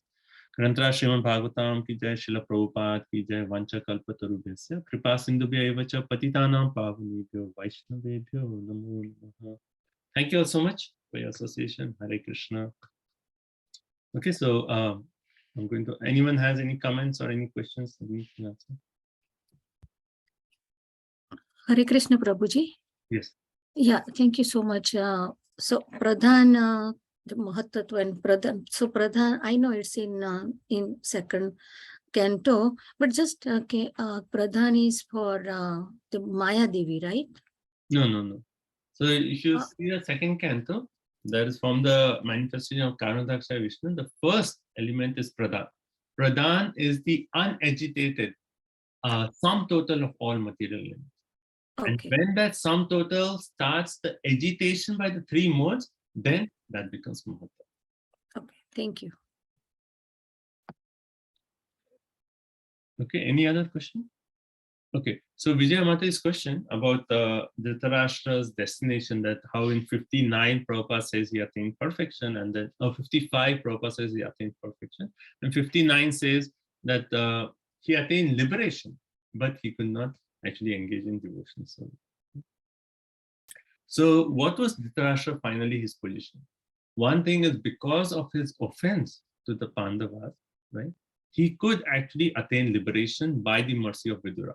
That means that he could actually attain the stage. So when in 55 Prabhupada is saying he attained perfection, that means he got situated in one of the 5 rasas. Right? So there are 5 rasas: Shanta, Dasya, Sakhya, Vatsalya, Madhurya. He got free from all material contamination and he attained one of the 5 rasas. And then in 59 is saying, well, because of the offense, he could not attain prema, hence he actually attained the stage of Shanta. Right? So finally it is the stage of Shanta that Dhritarashtra actually attained, but he could not attain the stage of prema. Okay, thank you Divyanita Mataji. Thank you so much for joining from India. And she is leaving for Vrindavan tomorrow. So please pray for all of us that we can also soon come to Vrindavan. Yeah, Hope to meet you at the airport, Prabhu. Hare Krishna. Okay. Hare Krishna, everybody. Hare So, Hare Krishna. Everybody should go together. Hare Krishna. So Vijay Mataji, so yeah, is that question clarified, Mataji? Yes, Prabhuji, that is clear. I understood that he attained the Shantarasa. Yeah. So there's no prema as such. It is more of a neutral relationship. But Prabhupada says he attained perfection in the sense that he attained one of the 5. Prabhuji, I have another comment. So in 43. Okay. So Prabhupada is mentioning 2 things in this purport. One is the laws. We are bound by the laws. Like, okay, if I think that I'm not going to die, well, we are going to die. And other is the Vedic injunctions, which are Prabhupada is referring to as the Varna Ashrama. He's saying that we are also, we are foolish and we are in illusion, and we think that, oh, I am a Brahmana, I'm a Kshatriya, I'm a Vaishya, I'm a Shudra, I'm a Hindu, I'm an Indian, I'm Muslims. Yes. And yeah. I just wanted to comment that Prabhupada is referring to 2 things, right? The laws, bound by the laws, and also Vedic injunctions, which is the Varnashrama derived from the Vedas, right? So that because of a false identification, False. we actually identify with that, and because of that we actually. So based on our Varna and Ashrama, then we are subjected to the laws of those Vedic hymns of those Varna. Thank you. Okay. So Vijay Radha. Prabhuji, it's just maybe it's a stupid question, but I was wondering, in text number 50, it says like Krishna, when he leaves, he will destroy the Yadu dynasty, right? So is it for every incarnation of the Lord, like did in Rama Avatar, did he destroy his dynasty? or only for Krishna? No, here particularly, this is actually elaborated further. The details are in the 11th canto finally, but this is mentioned earlier also. In 3rd canto also, Uddhav actually in that conversation is mentioned. But the main thing there is actually said that Krishna is thinking that these Yadavas are so powerful that no one else will be able to defeat them. Right? These Yadavas are so powerful that no one else can defeat them. And second thing, then how will they actually finally leave? Because Krishna, all the Yadavas, one way we can understand they are associates of the Lord, right? So when the Lord leaves, he wants to take his associates back with him. So Krishna himself devised the plan so that the Yadavas would fight among themselves, and in that way they would annihilate themselves. And that way all the Yadavas can actually be situated back in their original position.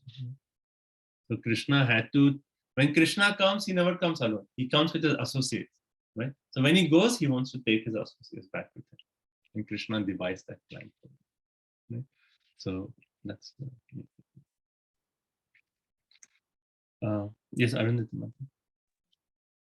Prabhuji, probably I always have this similar question. I think liberation means with Ashtanga Yoga merging into Brahman, right? How can it be like Shantarasa? I did not understand. See, the thing is, that is true. Ashtanga Yogi, you can attain that samadhi, right? But as soon as you get the mercy of the devotee, then it is positive liberation. You know, as soon as you get the mercy of a devotee, it means positive liberation, because it won't be one of those negative sayuja mukti. It has to be the other four positive liberations. Because a devotee, they never, aspire for that negative liberation, nor do they want anyone to get that negative liberation, because that is spiritual suicide. So that's why. As soon as there is a contact with the devotee, then we are talking of only the positive liberation. So hence it cannot be merging into the Brahman. Okay. But it is still not prema. So what is, the only thing left, that is the Shantarasa. Yeah. Thank you. That makes sense. Okay, so thank you all so much. Thank you all so much for your association. Grantha Srimad Bhagavatam ki jai, Srila Prabhupada ki jai. Hare Krishna. Thank you so much, Prabhuji. Hare Krishna. Thank you so much, Prabhuji. Hare Krishna. Hare Krishna. Hare Krishna. Hare Krishna.